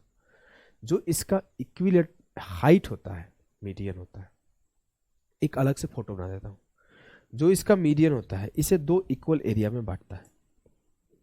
वैसे ही सारी चीजें सेंट्रॉइड में भी आपको पढ़ा दिया जाता है, कोई बहुत बड़ी चीज नहीं। ये इसे 2 इक्वल एरिया में बांटता है। अगर इस लाइन को ड्रॉ करूं ये भी 2 इक्वल एरिया में बांटता है, अगर इस लाइन को ड्रॉ करूं ये भी 2 इक्वल एरिया में बांटता है। मतलब ये 6 पार्ट में बट जाएगा यहां से। वैसे भी ये मीडियन होता है, यही आपका मीडियन का काम ही यही होता है इक्वल पार्ट में बांटना। तो मीडियन हुआ, ये सारे इक्वल पार्ट में बट गया। अब ये मीडियन भी 2 इक्वल पार्ट में बांटता है, ये मीडियन में 2 इक्वल पार्ट में बांटता है, और ये मीडियन में 2 इक्वल पार्ट में बांटता है। बोलेंगे जी सर बात एकदम साफ है, जी सर बात एकदम साफ है।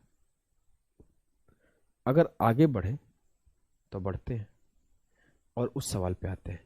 मतलब मेरा ये जो आधा एरिया होगा इसका आधा हो जाएगा। अब हमने इस आधे पार्ट का एरिया निकाल लिया, जिसपे पीला पीला दिख रहा होगा, इस आधे पार्ट का एरिया निकाल लिया। अगर इस आधे पार्ट के एरिया से, इस आधे पार्ट के एरिया से इस छोटे ट्रायंगल, इस छोटे क्वाड्रेंट के एरिया को माइनस कर लो। ये 1/4 ऑफ सर्कल है, बोलेंगे जी सर। हम लोग इससे 1/4 ऑफ सर्कल माइनस कर लेंगे। 1/4 ऑफ सर्कल माइनस करने के लिए क्या होगा सर, एरिया ऑफ सर्कल क्या होता है 1/4, एरिया ऑफ सर्कल होता है पाई आर स्क्वायर, लेकिन एरिया ऑफ क्वाड्रेंट क्या होगा 1/4 पाई आर स्क्वायर, 1/4 पाई, आर की वैल्यू क्या है 1, तो 1 का स्क्वायर हो जाएगा, तो ये 1/4 पाई हो जाएगा। अगर मैं इस एरिया ऑफ हाफ ट्रायंगल से एरिया ऑफ क्वाड्रेंट माइनस कर दूं तो मुझे मिल जाएगा, तो 9√3/2 माइनस 1/4, पाई का वैल्यू 22/7 लिख दो। 2 से काटोगे 2 दूना 4, 11 दूना 22। अगर 1/2 कॉमन कर दोगे तो ये मिल जाएगा 9√3 minus 11/7। 1/2 into 9√3 minus 11/7 will be the correct answer. Clear है, बोलेंगे जी सर क्लियर है। इस सवाल को करो, जो अभी बात समझाया उसका भी यूज यहाँ पे दिख जाएगा।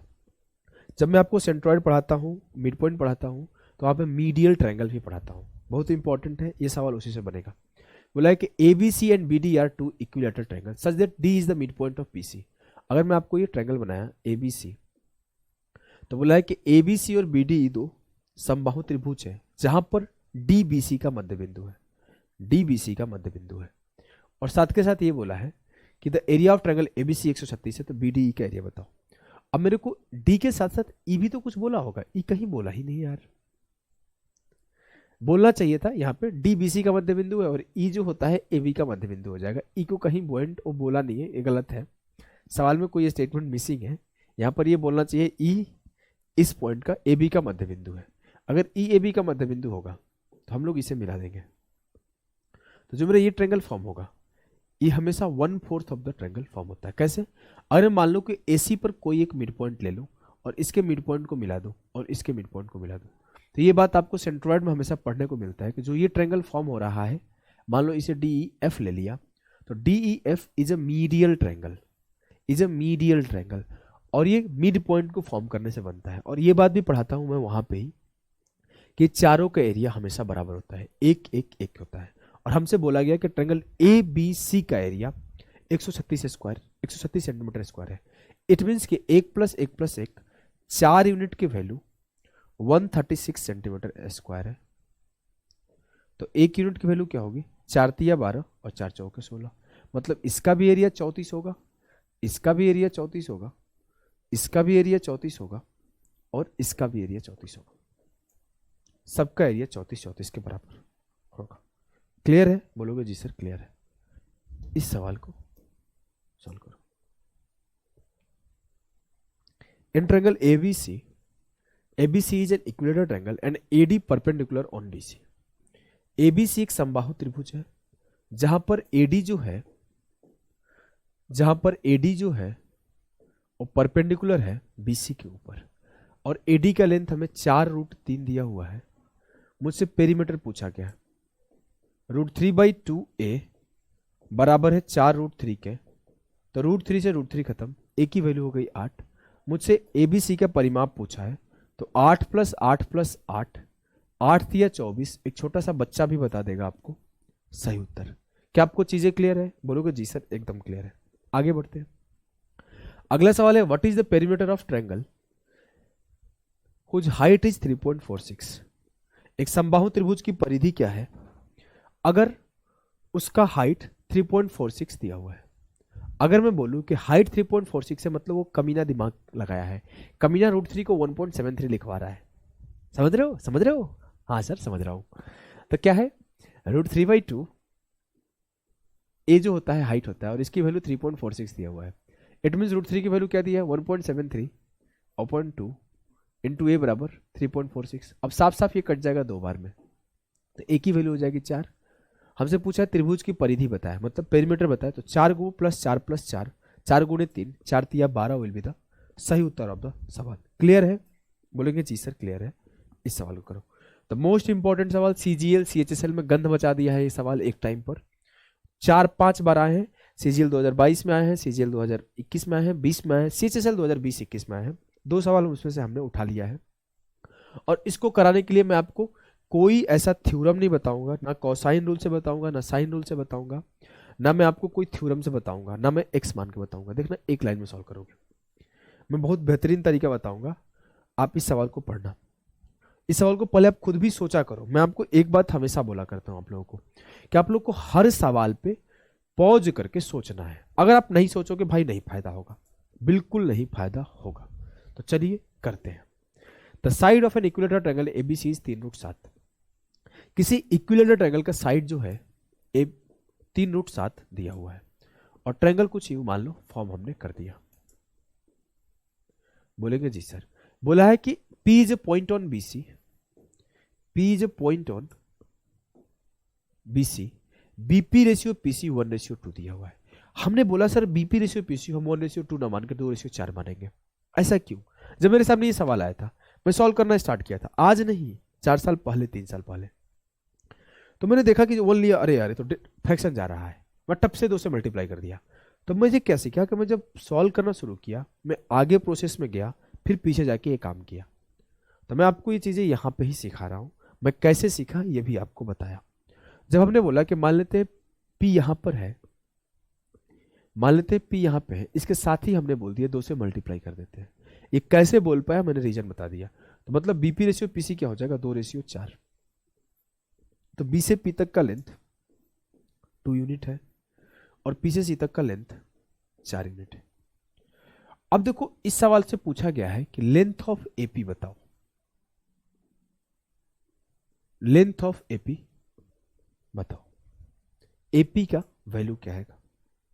AP का वैल्यू क्या है? बताइए बताइए भैया, AP का वैल्यू क्या है? कुछ भी सोच सकते हैं, सोच पाइए, सोच सकते हैं तो कर लीजिए। कुछ सोच पा रहे हो कहीं से भी, किसी भी तरीके का? सर हम तो सोच लिए। क्या सोचे हो? मैं जनरली देखा हूं कि कुछ लोग बोलते हैं कोसाइन थ्योरम लगा दो, ये साइड पता है, ये साइड पता है, ये भी निकाल सकते हो, कोसाइन लगा, यहाँ पे कोसाइन cos 60 की वैल्यू निकाल दो और कॉस रूल से निकाल दो। निकाल सकते हो, आंसर आ जाएगा, कोई बहुत बड़ी चीज़ नहीं है, आपका आंसर आ जाएगा। मैं आपको चीज़ें सिखाता हूँ क्योंकि इक्विलेटरल ट्रायंगल है, तो इक्विलेटरल ट्रायंगल होता है, स्क्वायर होता है, ये सब चीज़ें आसान होती है, उसको डिफिकल्ट नहीं बनाते हैं। जब जनरल ट्रायंगल आता है वो डिफिकल्ट होता है। राइट एंगल ट्रायंगल आसान होता है, उसके रूल्स बहुत फिक्स होते हैं। इक्विलेटरल ट्रायंगल के तो और आसान होते हैं, तो आसान चीज़ों को आसानी से सॉल्व करते हैं। हमने बोला यहाँ से हाइट हमने ड्रॉ कर दिया, इसका हाइट हमने जैसे ड्रॉ किया, तो हाइट का काम सिर्फ हाइट का नहीं होता है, हाइट का काम होता है इसे 2 इक्वल पार्ट में ब्रेक कर देना। मतलब अगर ये B+C 6 था, 4 + 2 6, तो मेरा ये 3 यूनिट हो जाएगा और यहां से यहां तक भी 3 यूनिट हो जाएगा। अब सर यहां से यहां 2 है और ये बचा हुआ फिर 1 हो जाएगा। बोलोगे जी सर ये बचा हुआ 1 हो जाएगा। मतलब मैंने अगर ये बोलूं तो इस पॉइंट का लेंथ क्या है 1, इस पॉइंट की लेंथ क्या है 1। कोई दिक्कत? सर कोई हमें दिक्कत नहीं है, इस बात से कोई दिक्कत नहीं है। अब हम बोले कि अगर मेरा इसका लेंथ 6 है, अगर मेरा साइड का लेंथ 6 यूनिट है, तो मैं क्या बोल सकता हूं? सर अगर साइड का लेंथ 6 यूनिट है तो जो मेरा हाइट का लेंथ आएगा √3/2 है, मतलब 6 × √3/2, 3√3 आ जाएगा, 3√3 आ जाएगा। अब मेरा इसका लेंथ 3√3 आ गया, इसका लेंथ 1 आ गया। क्या मैं इस AP का लेंथ नहीं निकाल सकता हूं? जी सर राइट एंगल ट्रायंगल का फॉर्मूला लगा दो, 3√3 का स्क्वायर 27, 1 का स्क्वायर 1, 27 1 28, 28 यूनिट आ गया AP का लेंथ। 28 को लिख सकता हूं 4 × 7, मतलब लेंथ ऑफ AP आया 2√7। लेंथ ऑफ AP आया 2√7। मेरा लेंथ ऑफ AP 2√7 यूनिट आ गया। मुझे गिवन क्या है? मुझे गिवन है ट्रायंगल ABC में साइड का लेंथ, मतलब मुझे गिवन है 4 2 6 यूनिट का लेंथ। तो 6 यूनिट का लेंथ मुझे पता है 3√7 है, तो 2√7 यूनिट का लेंथ क्या होगा? तो 6 यूनिट बराबर है 3 √7, तो 1 यूनिट बराबर होगा 3 √7 अपॉन 6। तो 2 √7 किसके बराबर होगा, 2 √7 से मल्टीप्लाई कर दो, तो 6 खत्म हो गया, 3 दूना 6 से, √7 इंटू √7, जो इस एपी का लेंथ आएगा वो 7 आएगा, जो इस एपी का लेंथ आएगा वो 7 आएगा। आप ऐसे करोगे तो कंपैरेटिवली कम कैलकुलेशन पड़ेगा और ज़्यादा तेज कर पाओगे, थोड़ा भले सोचना पड़ रहा है। कोसाइन लगाओगे तो भी आंसर आ जाएगा cos 60 से इजीली। तो 7 विल बी द सही आंसर। इस सवाल को करो, सेम सवाल है, कहीं पे भी कोई भी चेंज नहीं है। आपको बोला ट्रायंगल एबीसी में, ट्रायंगल एबीसी में मैं तेज तेज कर देता हूं, एक पॉइंट है डी जहां पर B D ratio D C मेरे को 1:3 दिया हुआ है, 1:3 ले लिया। हमने एक परपेंडिकुलर ड्रॉ किया तो मुझे पता है ये भी 2 बनेगा, ये भी 2 बनेगा, क्योंकि टोटल 4 बना है। अगर ये 2 बनेगा तो ये 1 बनेगा, और यहां से यहां तक ये 2 बनेगा, क्योंकि ये पूरा 3 था। बात समझ में आया कुछ? मुझे दिया था बी से डी तक 1 है और डी से सी तक 3 है। हमने एक परपेंडिकुलर ड्रॉ किया तो यहां से यहां तक 2 है और यहां से यहां तक भी 2 है। क्लियर है? बोलोगे जी सर एकदम क्लियर है। अब मैं आपको बोलूं कि इस बात को ध्यान देना, अगर ये मेरा 1 है और ये मेरा 4 है तो इस हाइट का लेंथ क्या होगा, 4 इंटू √3/2, 2 दूना 4, इसका लेंथ हो जाएगा 2√3। अगर ये मेरा 2√3 है, ये मेरा 1 है, 2√3 का स्क्वायर, 2 दूना 4 3 12, 1 का स्क्वायर 12, 1 √3 ही आएगा। कुछ गलती कर दिया। अच्छा, B D ratio B C दिया हुआ है, यही गलती होता है भाई, यही गलती होता है। मैं ना ये सवाल सोच समझ के रखा हूं, अभी देखो आपके सामने ही मैंने गलती कर दिया। ये सवाल सोच समझ के रखा गया है कि बच्चे कहाँ गलती करते हैं, इसके ऊपर ज्ञान दिया जाएगा कि यहाँ पे आपको इसे ध्यान देना है, ऐसी गलतियां नहीं करनी है और ऐसी चीज़ों को ध्यान से पढ़ना है। मैं यहाँ पे ज्ञान देने के लिए खोज के सवाल रखा हूँ और देखो खुद ही गलती कर दिया। आपको ऐसे सवालों में ना बहुत ध्यान से रीड करना होता है। आपको रटा रटाया सवाल भी सामने आएगा तो डेटा बहुत ध्यान से पढ़ना है। आपको एंगल बाई सेक्टर में भी ये बात बताता हूँ और यहाँ पे बता रहा हूँ। यहाँ पर B D ratio B C दिया हुआ है, B D ratio D C नहीं दिया हुआ है। तो अगर बी डी 1 है और बी सी 3 है तो इस पूरे का लेंथ 2 होगा। अब मुझे प्रॉब्लम होगी, प्रॉब्लम क्या होगी, अगर ये 1 होगा ये 2 होगा, इसको ड्रॉ करूंगा तो डेसिमल में जाएगा। हमने 2 से मल्टीप्लाई कर दिया, हमने 2 से मल्टीप्लाई किया तो फिर मुझे वही मिला। यहां से यहां तक की लेंथ 2 मिली और यहां से यहां तक की लेंथ 4 मिली। अब मेरा पूरा 6 हो गया और ये 2 हो गया और ये 4 हो गया। जब मैं परपेंडिकुलर डाला तो ये आधा आधा में बढ़ जाएगा, ये भी 3 और ये भी 3। अब यहां से यहां तक 2 है, ये पूरा 3 है तो बचा हुआ 1 हो जाएगा। अब ये 1 है, अगर मैं हाइट का वैल्यू निकालूं तो हाइट होता है √3/2 है, तो 6 इंटू √3/2, 2 से काटा, 2 3 6, तो इसकी लेंथ हो जाएगी 3√3। अब इसकी लेंथ 3√3, इसकी लेंथ 1, तो 3√3 का स्क्वायर प्लस 1 का स्क्वायर, 3 3 9 3 27 प्लस 1 28, तो इसकी भी लेंथ आ जाएगी √28 और √28 को मैं लिख सकता हूँ 2√7। अब मुझे गिवन क्या है, लेंथ ऑफ एडी बराबर है 5√7, मतलब इसका लेंथ मुझे 5√7 दिया है। तो 2√7 की वैल्यू मुझे 5√7 गिवन है। मुझसे पूछा क्या गया है कि आप बता दो इस पूरे के पूरे ट्रायंगल के साइड को। साइड कितना है, 6 यूनिट। √7 से √7 खत्म, 2 यूनिट की वैल्यू 5 है, 3 से मल्टीप्लाई कर दो तो 6 यूनिट की वैल्यू 15 हो जाएगी। 6 यूनिट की वैल्यू 15 हो जाएगी। क्लियर है? बोलोगे जी सर एकदम क्लियर है, हमें कोई भी किसी भी प्रकार का कंफ्यूजन नहीं। इस सवाल को सॉल्व करो। अभी आपके अच्छे अच्छे सवाल है, लगभग 15-20 मिनट में पूरे के पूरे सॉल्व करा दूंगा। काफी सवाल थे यार, अभी तो अभी काफी सवाल है। चलो आराम आराम से करते हैं, जल्दीबाजी नहीं है। इस सवाल करो। सवाल क्या है, triangle ABC is an equilateral triangle, D and E are points on side. हमें जब 20 सवाल पार करता है तो हमें इस चीज़ का आभास होता है कहीं आप लोगों को ऐसा तो नहीं समझ में नहीं आ रहा है, ज़्यादा तो नहीं पढ़ा दिया। अब यहाँ पे मैं काफ़ी, हमें ऐसा लगने लगता है अंदर से, कोई बात नहीं मैं पढ़ा देता हूँ एक साथ ही, मैं 2 पार्ट में नहीं पढ़ाऊंगा। Triangle ABC is an equilateral triangle, D and E are points on AB and AC respectively such that D is parallel to BC। हमसे बोला ट्रायंगल ABC में, ट्रायंगल ABC में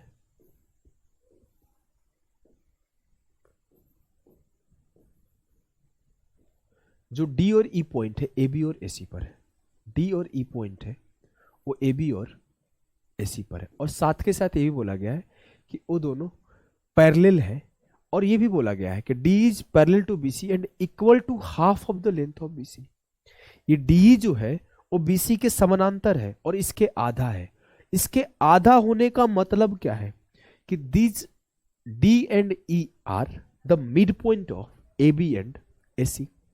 अगर ये मिड पॉइंट है, it means midpoint theorem से मैं बोल सकता हूं कि ये एक और ये भी एक, ये एक और ये भी एक, और ये एक और ये दो। क्या इस बात से आपको दिक्कत है? सर आप सिमिलरिटी में मिड पॉइंट थ्योरम हमेशा पढ़ाते हो और आप बोलते हो अगर ये मिड पॉइंट हो गया तो ये एक, ये दो, ये एक, ये एक, ये एक, ये एक, वैसे ये पूरा दो और ये भी पूरा दो। बात साफ है। अब हमसे बोला गया AD plus C plus BC बराबर 30 है। AD plus C plus BC बराबर 30 है, तो 2 1 3 1 4 बराबर 30 है। बोला है कि then find the perimeter of the quadrilateral BCED। BCED का पेरीमीटर क्या होगा? 2 प्लस 1 प्लस 1 प्लस 1, 2 1 3 1 4 1 5, 5 की वैल्यू क्या होगी? 4 की वैल्यू 30 है, तो 1 की वैल्यू 30/4 है, तो 5 की वैल्यू 30/4 इंटू 5 है, मतलब ये 37 पॉइंट विल बी द सही आंसर। कैसे किया इतना तेज? मन में किया भाई। 2 दूना 4, 15 दूना 30, 15 5 75/2, 37.5 विल बी द सही उत्तर ऑफ द सवाल। क्लियर है जी सर? क्लियर है। इस सवाल करो। ABC is an equilateral triangle. PQ are the midpoint of AB, BC and CA. If the length of the side of the triangle ABC is 8, then the area of PQR। 4 का square 16√3 का 1/4 कर दो, 4√3 answer होगा। इतना तेज कर पा रहे हो? इतना तेज कर पा रहे हो? अभी करोगे भाई, क्यों चिंता करते हो? अपन इधर ही है ना। अगर ट्रायंगल ABC का बात किया जाए, ट्रायंगल ABC का बात किया जाए तो ये आपके सामने हो गया। बोलोगे जी सर हमें कोई दिक्कत नहीं है। अगर बात करें P, Q and R are the mid point of side AB, side AC and side BC। हमने P, Q और R ले लिया। अभी मिड पॉइंट है तो अभी थोड़ी देर पहले ही पढ़ाया था, ये 4 इक्वल एरिया में डिवाइड होते हैं। 4 इक्वल एरिया में डिवाइड होते हैं। बोलेंगे जी सर आपने पढ़ाया था और हमें याद भी है। अगली बात को आप समझना, हमने क्या बोला था कि अगर मेरा साइड 2 इंटू समथिंग है तो एरिया ऑफ ट्रायंगल, अगर मैं सिंपल आपको ट्रायंगल ABC का एरिया निकालने बोलूं तो क्या होगा? बोलोगे sir side of triangle ABC है 8, मतलब 2 गुणे 4 है, तो एरिया ऑफ ट्रायंगल ABC होगा, एरिया ऑफ ट्रायंगल ABC होगा, एरिया ऑफ ट्रायंगल ABC होगा √3 इंटू 4 का स्क्वायर 16। अब मेरा पूरे का एरिया 16√3 है, 4 पार्ट में डिवाइड कर दो तो ये भी 4√3 हो जाएगा, ये भी 4√3 हो जाएगा, ये भी 4√3 हो जाएगा, ये भी 4√3 हो जाएगा।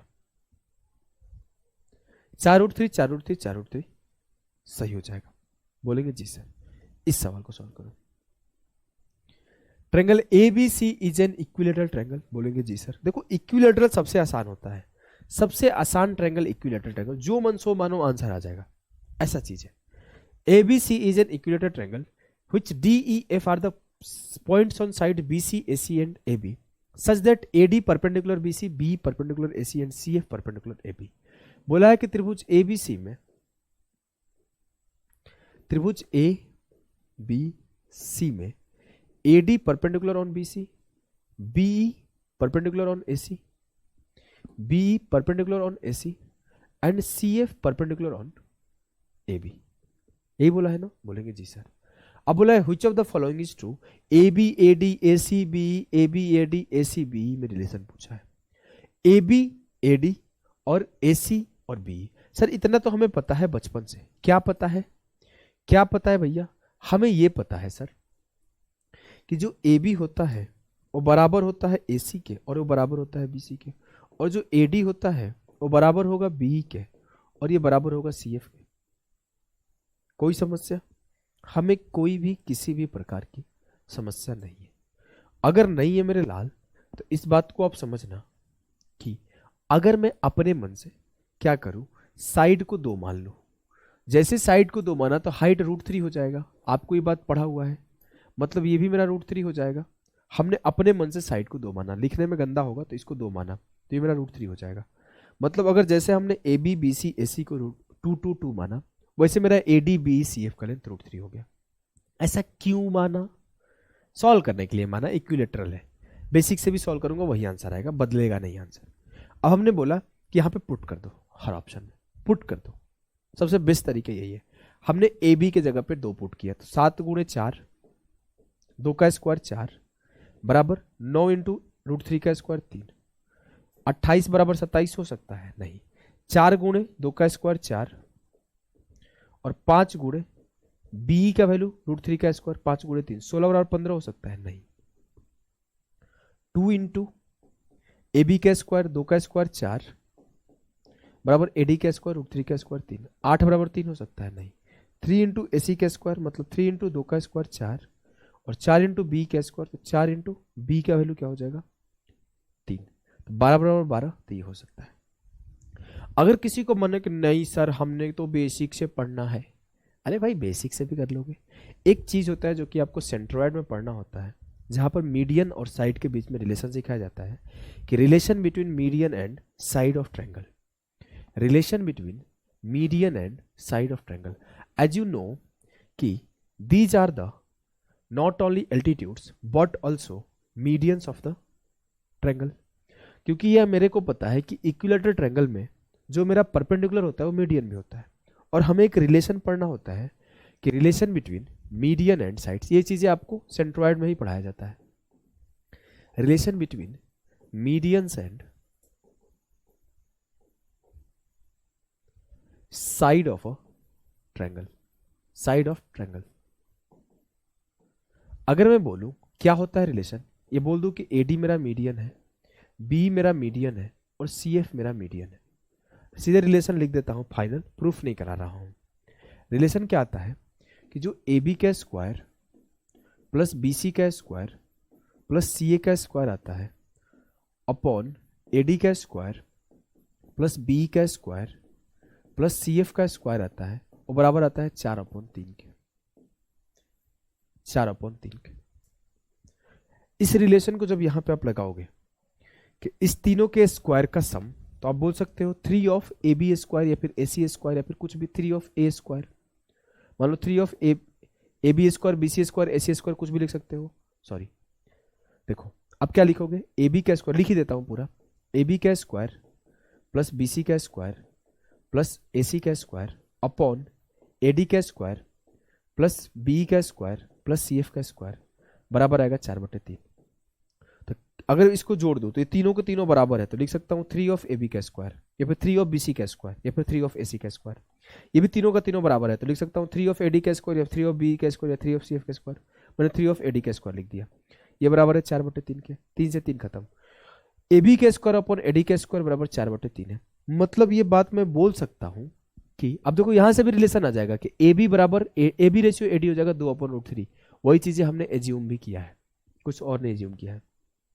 मैं सिंपली बोल सकता हूं कि जो मेरा साइड है और जो मेरा मीडियन है उनके बीच जो रेशियो आएगा 4/3 आएगा, सिर्फ एक ही जगह 4/3 है। बेसिक से भी आप कर सकते थे, कोई बहुत तूफानी चीज था नहीं। आ जाओ आगे बढ़ते हैं। अगला सवाल है, ये सवाल मैंने करा रखा है शुरुआत में सेशन के स्टार्ट में ही कि इन रेडियस और एक्स रेडियस का रेशियो क्या आएगा। इन रेडियस सर्कम रेडियस और एक्स रेडियस का रेशियो बताया था 1:2:3। आपको अगर याद नहीं है तो जाके वहां से रिवीजन कर लो, क्लास के स्टार्ट में शुरुआत बता दिया था। आगे बढ़ते हैं, यही चीज अभी अभी पढ़ाया, फिर से वही चीजें पूछ दिया कि triangle A B C be an equilateral triangle, ये सी डी एस का है वो सवाल है। A B C be an equilateral triangle and A D perpendicular to B C, then A B square plus B C square plus C square. अभी अभी यही पढ़ाया ना। अगर मैं इसको भी चाहूं तो सॉल्व कर दूं कि मान लो कि मेरा जो साइड है वो साइड 2 है, तो A B B C A C side 2 हो जाएगा, तो 2 का स्क्वायर प्लस 2 का स्क्वायर प्लस 2 का स्क्वायर, 4 4 8 4 12। कहां पे मैं एडी का लेंथ, एडी का लेंथ क्या आता है, ये आता है √3। कहां पे मैं एडी का लेंथ √3 रखूं तो 12 मिल जाए, तो 2 इंटू √3 का स्क्वायर 6 हुआ, 3 इंटू √3 का स्क्वायर 9 हुआ, 5 इंटू √3 का स्क्वायर 15 हुआ, तो 4 इंटू √3 का स्क्वायर 4 दिया 12 होगा सही उत्तर, 12 होगा सही उत्तर। क्लियर है? बोलोगे जी सर एकदम क्लियर है, कोई कंफ्यूजन नहीं। रट के नहीं बनाना चाहते हो, बिना रटे बना सकते हो। अभी अभी मैंने आपको सिखाया, कैसे सिखाया, यहां से। अरे भैया पीछे हो जा 2 बार, ये तो है सामने कि ए बी का स्क्वायर प्लस बी सी का स्क्वायर प्लस सी ए का स्क्वायर। अब मैं बोलूं कि इक्विलेटरल ट्रायंगल है तो क्या होगा, 3 ऑफ ए बी का स्क्वायर बराबर हो जाएगा 4 ऑफ ए डी का स्क्वायर, तो यहाँ पे 4 ऑफ ए डी स्क्वायर हो जाएगा। सिंपली रट के भी कर सकते हो। आ जाओ इस सवाल करते हैं। ये सवाल भी हमने शुरुआत में पढ़ा दिया था कि अगर किसी पॉइंट, यही सवाल के बारे में हमने डिस्कशन भी किया था कि ये सवाल पास्ट में भी आ चुका है और पहले भी आ चुका है। सवाल को पढ़ो एक बार, फिर मैं आपको सिखाता हूँ। सवाल क्या है कि O is a point in the interior of an equilateral triangle, the perpendicular distance from O to the side is √3 2√3 5√3। याद है आपको सिखाया था, अगर कोई इक्विलेटरल ट्रायंगल है और इसके पॉइंट कुछ, इसके अंदर कोई इनसाइड पॉइंट है O, तो इसके साथ तीनों साइड पर अगर कोई पॉइंट से परपेंडिकुलर ड्रॉ करते हैं तो जो हाइट आता है, ये मान लो ए बी सी है, ये a प्लस बी प्लस सी के बराबर आता है। यहां पर क्या बोला है कि the perpendicular distance from O to the sides √3 2√3 and 5√3। O से भुजाओं के लंबवत दूरी √3 2√3 और 5√3 है, 5√3 है। तो हमसे बोला है कि परिमाप बताएं। अब मेरा हाइट का value a plus B plus C क्या आ जाएगा, हाइट का वैल्यू हो जाएगा √3 प्लस 2√3 प्लस 5√3, 5 2 7 1 8√3। अब हाइट का मतलब होता है √3/2 है, तो √3/2 का वैल्यू हो जाएगा 8√3। √3 से √3 खत्म, साइड का वैल्यू हो जाएगा 8 दूना 16। अगर साइड 16 है तो परिमाप होगा 16 तिया 48, परिमाप होगा 16 तिया 48। क्लियर है जी सर। बहुत ही बेहतरीन सवाल आपका आ चुका है, 2017 मेंस में पूछा गया था। इसको तो आपको रट के रखना है, इसको आपको रट के रखना है। और इसी सवाल से रिलेटेड सवाल ये है, इसको भी आपको रट के रखना है। चलो मैं इसे अलग से एक दूसरे स्लाइड पे एक्सप्लेन कर देता हूं, उसके बाद आप फटाफट कर लेना। मैंने बोला मेरे सामने एक ट्रायंगल है, जो ट्रायंगल है मेरा इक्विलेटरल ट्रायंगल, जो ट्रायंगल है मेरा इक्विलेटरल ट्रायंगल, जो ट्रायंगल है मेरा इक्विलेटरल ट्रायंगल, और इसके अंदर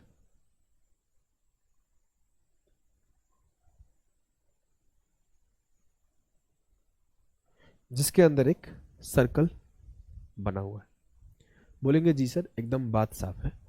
अब मैं बोलूं कि इस सर्कल का रेडियस क्या होगा, तो आप इजीली बोल दोगे इस सर्कल का रेडियस होता है, इस सर्कल का रेडियस होगा कि इस सर्कल का रेडियस होगा r बराबर a/2√3। ये हमने पढ़ा रखा है, इन रेडियस का वैल्यू ये होता है, लेकिन ये तो सबको आता है, हमें कुछ और सीखना है। अगर मैं बोला कि एक और सर्कल ड्रॉ कर दिया, एक और सर्कल ड्रॉ कर दिया, एक और सर्कल ड्रॉ कर दिया, जो कि यहां पे,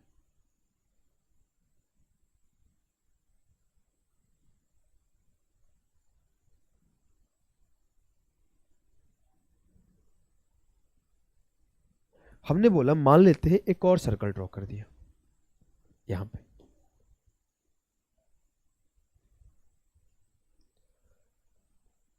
यहां।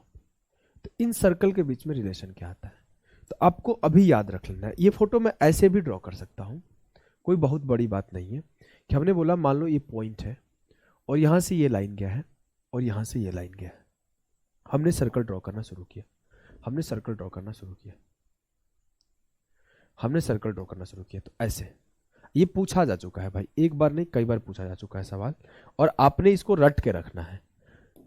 यहां पे मैं ज्ञान बता देता हूं कौन सा रट के रखना है, कौन सा ऐसे पढ़ लेना है।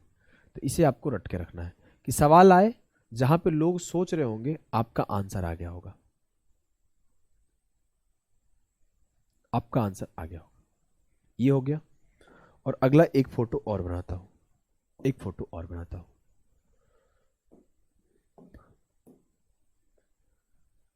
हमने मान लो ये अगला फोटो बना दिया,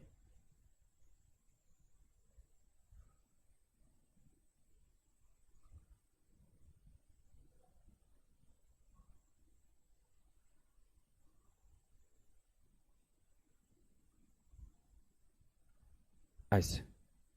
उससे कट रहा है ये मत देखो, कट रहा है वो हमने फोटो समझाने के लिए बनाया है। ये ऐसे भी फोटो फॉर्म होके आ सकता है आपके पेपर में, कोई बहुत बड़ी चीज नहीं है, ऐसे भी फोटो फॉर्म होके आ सकता है।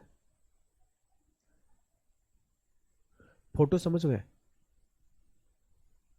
फोटो समझ में आ रहा है? फोटो कैसे भी फॉर्म होके आ जाएगा। या तो बस मेरा मेन मोटिव क्या है इस फोटो के पीछे, मोटिव को समझना कि किसी एक पॉइंट से जो कि तीनों के टेंजेंशियल पॉइंट को टच करते हुए निकल रहे हैं, और इसके भी टेंजेंट होते हुए निकल रहा है, इसके भी टेंजेंट होते हुए निकल रहा है, उसके भी टेंजेंट होते हुए निकल रहा है। बोलोगे जी सर, ये कट नहीं करेगा, सिर्फ टच करेगा अपने को एक पॉइंट पर, सिर्फ ये टच करेगा किसी एक पॉइंट पर, ठीक, सिर्फ ये टच करेगा 3 पॉइंट पर, कहीं ना कहीं 2 पॉइंट पर टच करेगा और एक बार सर्कल को टच करेगा। आपको क्या ध्यान रखना है कि they are always in GP. Radius of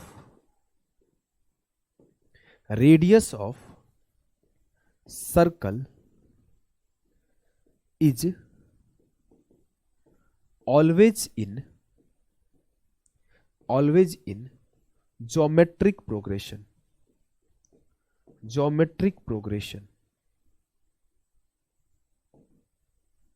ठीक है, radius of circle is always in geometric progression. अगर आपको प्रूफ करने का मन है, इसका सेंटर ये है, इसका सेंटर ये है, आपको ये बात भी ध्यान रखना है कि जिनका जो सेंटर होता है वो स्ट्रेट लाइन में होता है। ऐसा नहीं होगा कि एक सेंटर टेढ़ा हो जाएगा, ऐसा हो जाएगा, नहीं, ये सेंटर हमेशा स्ट्रेट लाइन में होता है और ये हमेशा इसका एंगल बाइसेक्टर है। आप इसे प्रूफ भी कर सकते हो, कोई बहुत बड़ा प्रूफ इसका है नहीं। मान लो हमने बोला कि ये मेरा थीटा है, बोलेंगे जी सर, वैसे तो आपको इस पर्टिकुलर ट्रायंगल में हमने क्या ले रखा था, इक्विलेटरल ट्रायंगल, तो 30 बन जाएगा। जैसे आपको यहां से ऐसे मिलाओगे तो इसके सेंटर से मिलाते चले आए हो तो ये कट के 30 हो जाएगा। तो आप यहाँ पे हमने थीटा ही मान लेते हो, ये थीटा है। तो आपको ये बात को भी ध्यान रखना है कि ये एंगल को बाइसेक्ट करता है।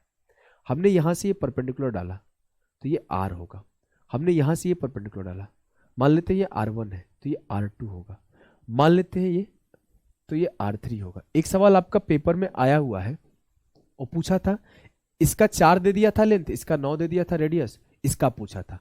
तो आपको पता है जीपी का मतलब क्या होता है कि रेशियो बराबर होता है। तो R1/R2 बराबर होगा R2/R3 के। तो जो R2 का लेंथ आया था वो square root of R1 into R3 आया था।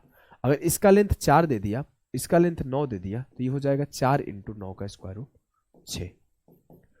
इस बात को भी ध्यान रखना, ऐसे निकाला जाता है। अगर आप प्रूफ करने जाओगे तो यहां से आप प्रूफ करते चले जाओगे कि ये 90 है, ये थीटा है, और इस ट्रायंगल में भी ये 90 है, ये थीटा है। अब आप यहां से प्रूफ करोगे तो आप लेंथ को ले, क्योंकि ये ट्रायंगल और ये ट्रायंगल सिमिलर हो जाएगा, और इस तरीके से आप प्रूफ करोगे तो आगे तक प्रूफ करते चले जाओगे। मैं प्रूफ नहीं करा रहा हूं, बहुत सिंपल सा प्रूफ होता है, ऐसे आप प्रूफ कर लेना। बस आपको ध्यान क्या रखना है कि ये ट्रायंगल्स, ये जो रेडियस होते हैं वो जीपी में होते हैं, ये जो रेडियस होते हैं वो जीपी में होते हैं। क्लियर सी बात है, बहुत सिंपल सा बात है। एक सवाल आएगा, हमेशा यही आएगा, कुछ बदलेगा नहीं। इसकी अच्छी बात यह है कि कभी बदलता नहीं है, ये हमेशा यही आता है घूम फिर के। अगर मैं बोलूं मुझसे क्या दिया हुआ सवाल में, बोला है कि what is the length of the radius of the smaller circle P which is tangent to the circle O and the two sides, जहां पे एबीसी एक इक्विलेटरल ट्रायंगल है और जो इंस्क्राइब्ड सर्कल है उसका रेडियस 15 है। हमें ज्यादा ध्यान नहीं देना है, हमें सिर्फ इतना बताया गया कि इसका रेडियस 15 है तो इसका रेडियस क्या होगा। और एक चीज आपको ध्यान देना है, जब ये केस आपका इक्विलेटरल का होता है, अब देखो हमने क्या सिखाया कि कोई भी रैंडम ट्रायंगल है ये हमेशा जीपी में चलता है, ये हमेशा जीपी में चलता है। But in the case of equilateral triangle ये 1:3 में चलता है। But in the case of equilateral triangle ये 1:3 में चलता है। अगर ये 1 होगा तो ये 3 होगा। कल को मेरा ऐसे बन गया कि यहां पर ये छोटा बन गया, यहां पे एक और छोटा बन गया, और यहां पे एक बड़ा बन गया, अच्छा नहीं बन रहा है। यहां पे ऐसे मान लो तो ये 1:3:9 हो जाएगा कि 1 तिया 3 तिया 9। अब देखोगे तो अब जीपी में चल रहा है, 9 इंटू 1 का स्क्वायर रूट 3। कल को हम आगे बढ़ा के एक और बना दिए जो कि सबको टच कर रहा है, तो 9 तिया 27 हो जाएगा। तो in case of equilateral triangle ये 1:3 में चलता है। इसको भी आप वैसे ही प्रूफ कर सकते हो, सिंपल सा बात है, लाइन ड्रॉ करोगे प्रूफ हो जाएगा। अभी मेरा 15 है तो इसका 1/3 ये 5 हो जाएगा। अगर मेरे पास एक छोटा होता तो ये इसका 1/3, ये इसका 1/3, ये वाला हो जाता 5/3। ठीक है, ठीक है। मुझसे छोटे वाले का पूछा था तो उसका 5 हो जाएगा, उसका 5 हो जाएगा। क्लियर है? बोलोगे जी सर एकदम क्लियर है, हमें कोई भी किसी भी प्रकार का कंफ्यूजन नहीं। सेम सवाल सेम तरीके से सॉल्व कर दो, बस ये आपको डराने के लिए आधा दे दिया गया है। अगर आप इसे थोड़ा बढ़ा लोगे तो ये भी आपका थोड़ा सा ऐसे बड़ा फुल ट्रायंगल फॉर्म हो जाएगा। चलो आ जाओ, फिर भी हम लोग इसे बेसिक से कर देंगे। उसे हमने बेसिक से नहीं किया, इसे बेसिक से कर देंगे। देखो बोला है A B C is an equilateral triangle. A semi circle is drawn inside the triangle whose diameter lies in the base BC as shown in the figure. What is the area of the triangle if the radius of a smaller circle P which is tangent to the semicircle and the two sides is 1 centimeter and the two sides is, जो भुजा स्पर्श करती है उसकी length 1 centimetre है। वैसे पहले ही बोल दिया है कि आपका जो इक्विलेटरल ट्रायंगल का जो ट्रायंगल है वो इक्विलेटरल है। एक बार सवाल को ठीक से पढ़ लो। What is the area of triangle, triangle का एरिया क्या होगा अगर radius of a smaller circle P which is tangent to the semicircle and the two sides is 1। अच्छा, ये जो पॉइंट दिया हुआ है ना 1, ये आपकी छोटे सर्कल का रेडियस दिया हुआ है। ये जो 1 है वो छोटे सर्कल का रेडियस है। करने को तो आसानी से कर देंगे। देखो भैया आओ करा ही देता हूं बेसिक से। अगर मैं बोल दूं यहां से एक लाइन ड्रॉ किया ऐसे, अब ये लाइन क्या है, एंगल बाइसेक्टर है। बोलोगे जी सर। अभी पूरा 60 था तो ये 30 हो गया। बोलोगे जी सर। अब मैंने इससे इसको परपेंडिकुलर डाला, 1 होगा। बोलोगे जी सर, बात आपका सही है। अब इसका लेंथ कितना होगा 1, इसका लेंथ कितना होगा 1। कहां से कहां तक का लेंथ, यहां से यहां तक का लेंथ 1, यहां से यहां तक का लेंथ क्या होगा, ये भी 1 होगा। अगर मैं बोलूं ये मेरा 90 है, ये मेरा 30 है, तो ये मेरा 60 होगा। मतलब मैंने एक ट्रायंगल यहाँ पे फॉर्म किया, कुछ ऐसे ही ट्रायंगल बना है। ये मेरा 90 है, ये मेरा 60 है और ये मेरा 30 है। ठीक है, बोलोगे जी सर। 30 के सामने 1 है तो 60 के सामने √3 होगा, उससे हमें मतलब नहीं है। 90 के सामने 2 होगा, ये 90 के सामने पूरा 2 होगा, लेकिन उसके पहले मुझे पता है ये मेरा 1 है तो ये भी 1 हो जाएगा। मतलब ए से लेके यहाँ तक का लेंथ ये 1 है, ये 1 है, ये 1 है। बोलेंगे जी सर। अब हमें बोला गया है कि ट्रायंगल मेरा आइसोसेलेस है, तो मुझे एक बात पता है कि अगर इसका रेडियस 1 है तो इसका रेडियस 3 होगा, 3 गुना। अब मुझे यहां से यहां तक का लेंथ 3 पता था, और यहां से यहां तक का लेंथ 1, यहां से यहां तक का लेंथ 1 और यहां से यहां तक का लेंथ 1। मतलब जो यहां से यहां तक का लेंथ हुआ पूरे हाइट का वो 6 हो गया। तो हाइट बराबर मुझे 6 आ गया। मुझसे एरिया ऑफ इक्विलेटरल ट्रायंगल पूछा है। एरिया का एक फॉर्मूला हम लोगों ने निकाला था h² / √3। तो 6 का स्क्वायर 36/√3 कितना आ जाएगा, 12√3 will be the correct answer. 12√3 will be the correct answer. Clear है जी सर? क्लियर है। तो ये होगा आपका आखिरी सवाल आज के सेशन का। ये होगा आपका आखिरी सवाल आज के सेशन का। करने का कोशिश करो, करने का कोशिश करो। क्या होगा, कैसे करोगे solve? In triangle ABC, in triangle ABC, ABC ने दिया है। In the diagram below is an equilateral triangle with side AB, side length of 1 unit. इसका साइड का लेंथ 1 यूनिट दिया हुआ है। चलिए ठीक है। C1 C2 C3 are circle inside the triangle. 3 triangle है C1 C2 C3 जो कि इनसाइड है, टेंजेंट टू ईच अदर, एक दूसरे से टच कर रहे हैं, सबके टेंजेंट है। Find the radius of each triangle, सबका रेडियस बताना है। इजी सवाल है। हमने मान लिया कि इसका इस पॉइंट पे सेंटर है, इसका इस पॉइंट पे सेंटर है, इसका इस पॉइंट पे सेंटर है। किसी दो को पकड़ लो। मैंने इसी दो को पकड़ लिया। यहां से यहां तक का लेंथ क्या होगा, r। यहां से यहां तक का लेंथ क्या होगा, r। कोई दिक्कत है? बोलोगे नहीं सर, कोई भी किसी भी प्रकार का दिक्कत नहीं है। ठीक है, ठीक है। अब मैं बोलूं यहां से यहां तक का लेंथ क्या होगा, r + r 2r। कोई दिक्कत है? नहीं सर। अगर मैं यहां से यहां मिला दूं तो मुझे पता है ये मेरा क्या है, 60 है। 2 पार्ट में डिवाइड हो जाएगा तो ये 30 हो जाएगा। ये मेरा 90 है और ये मेरा 60 हो जाएगा। 30 60 90 बन गया। हाँ सर। 30 के सामने r है तो 60 के सामने क्या होगा, √3r। सेम चीज यहां पे भी होगा। ये 30 होगा, ये 60 होगा, इस 60 के सामने ये √3r होगा, ये भी √3r, ये भी √3r, और यहां से यहां तक का लेंथ क्या है 2r, √3r 2r और √3r। तो मेरा जो पूरे साइड का लेंथ आया क्या आया √3r plus √3r, 2√3r plus 2r। तो 2 कॉमन कर लूँ और r कॉमन कर लूँ तो यह आया 2r प्लस √3 प्लस 1। ये मेरा क्या है length of side, length of equilateral triangle. 2r into √3 plus 1 आया लेंथ ऑफ इक्विलेटरल ट्रायंगल। और ये किसके बराबर है, बोला ये 1 के बराबर है। तो r किसके बराबर होगा 1/2 इंटू √3 प्लस 1। मैंने क्या किया √3 माइनस 1 से ऊपर नीचे रेशनलाइज कर दिया। जब हमने √3 माइनस 1 से ऊपर नीचे रेशनलाइज किया तो वो हो जाएगा √3 माइनस 1, √3 का स्क्वायर 3 से 1 गया 2, तो 2 दूना 4। तो r बराबर √3 माइनस 1 अपॉन 4, r बराबर √3 माइनस 1 अपॉन 4। क्लियर है जी सर, क्लियर है। तो यहीं पे आपका इक्विलेटरल ट्रायंगल एंड होता है, और हम लोग अगले सेशन में राइट एंगल ट्रायंगल पढ़ लेंगे। तो आपका तीनों ट्रायंगल फिनिश हो जाएगा, आइसोसेलेस, इक्विलेटरल और राइट एंगल।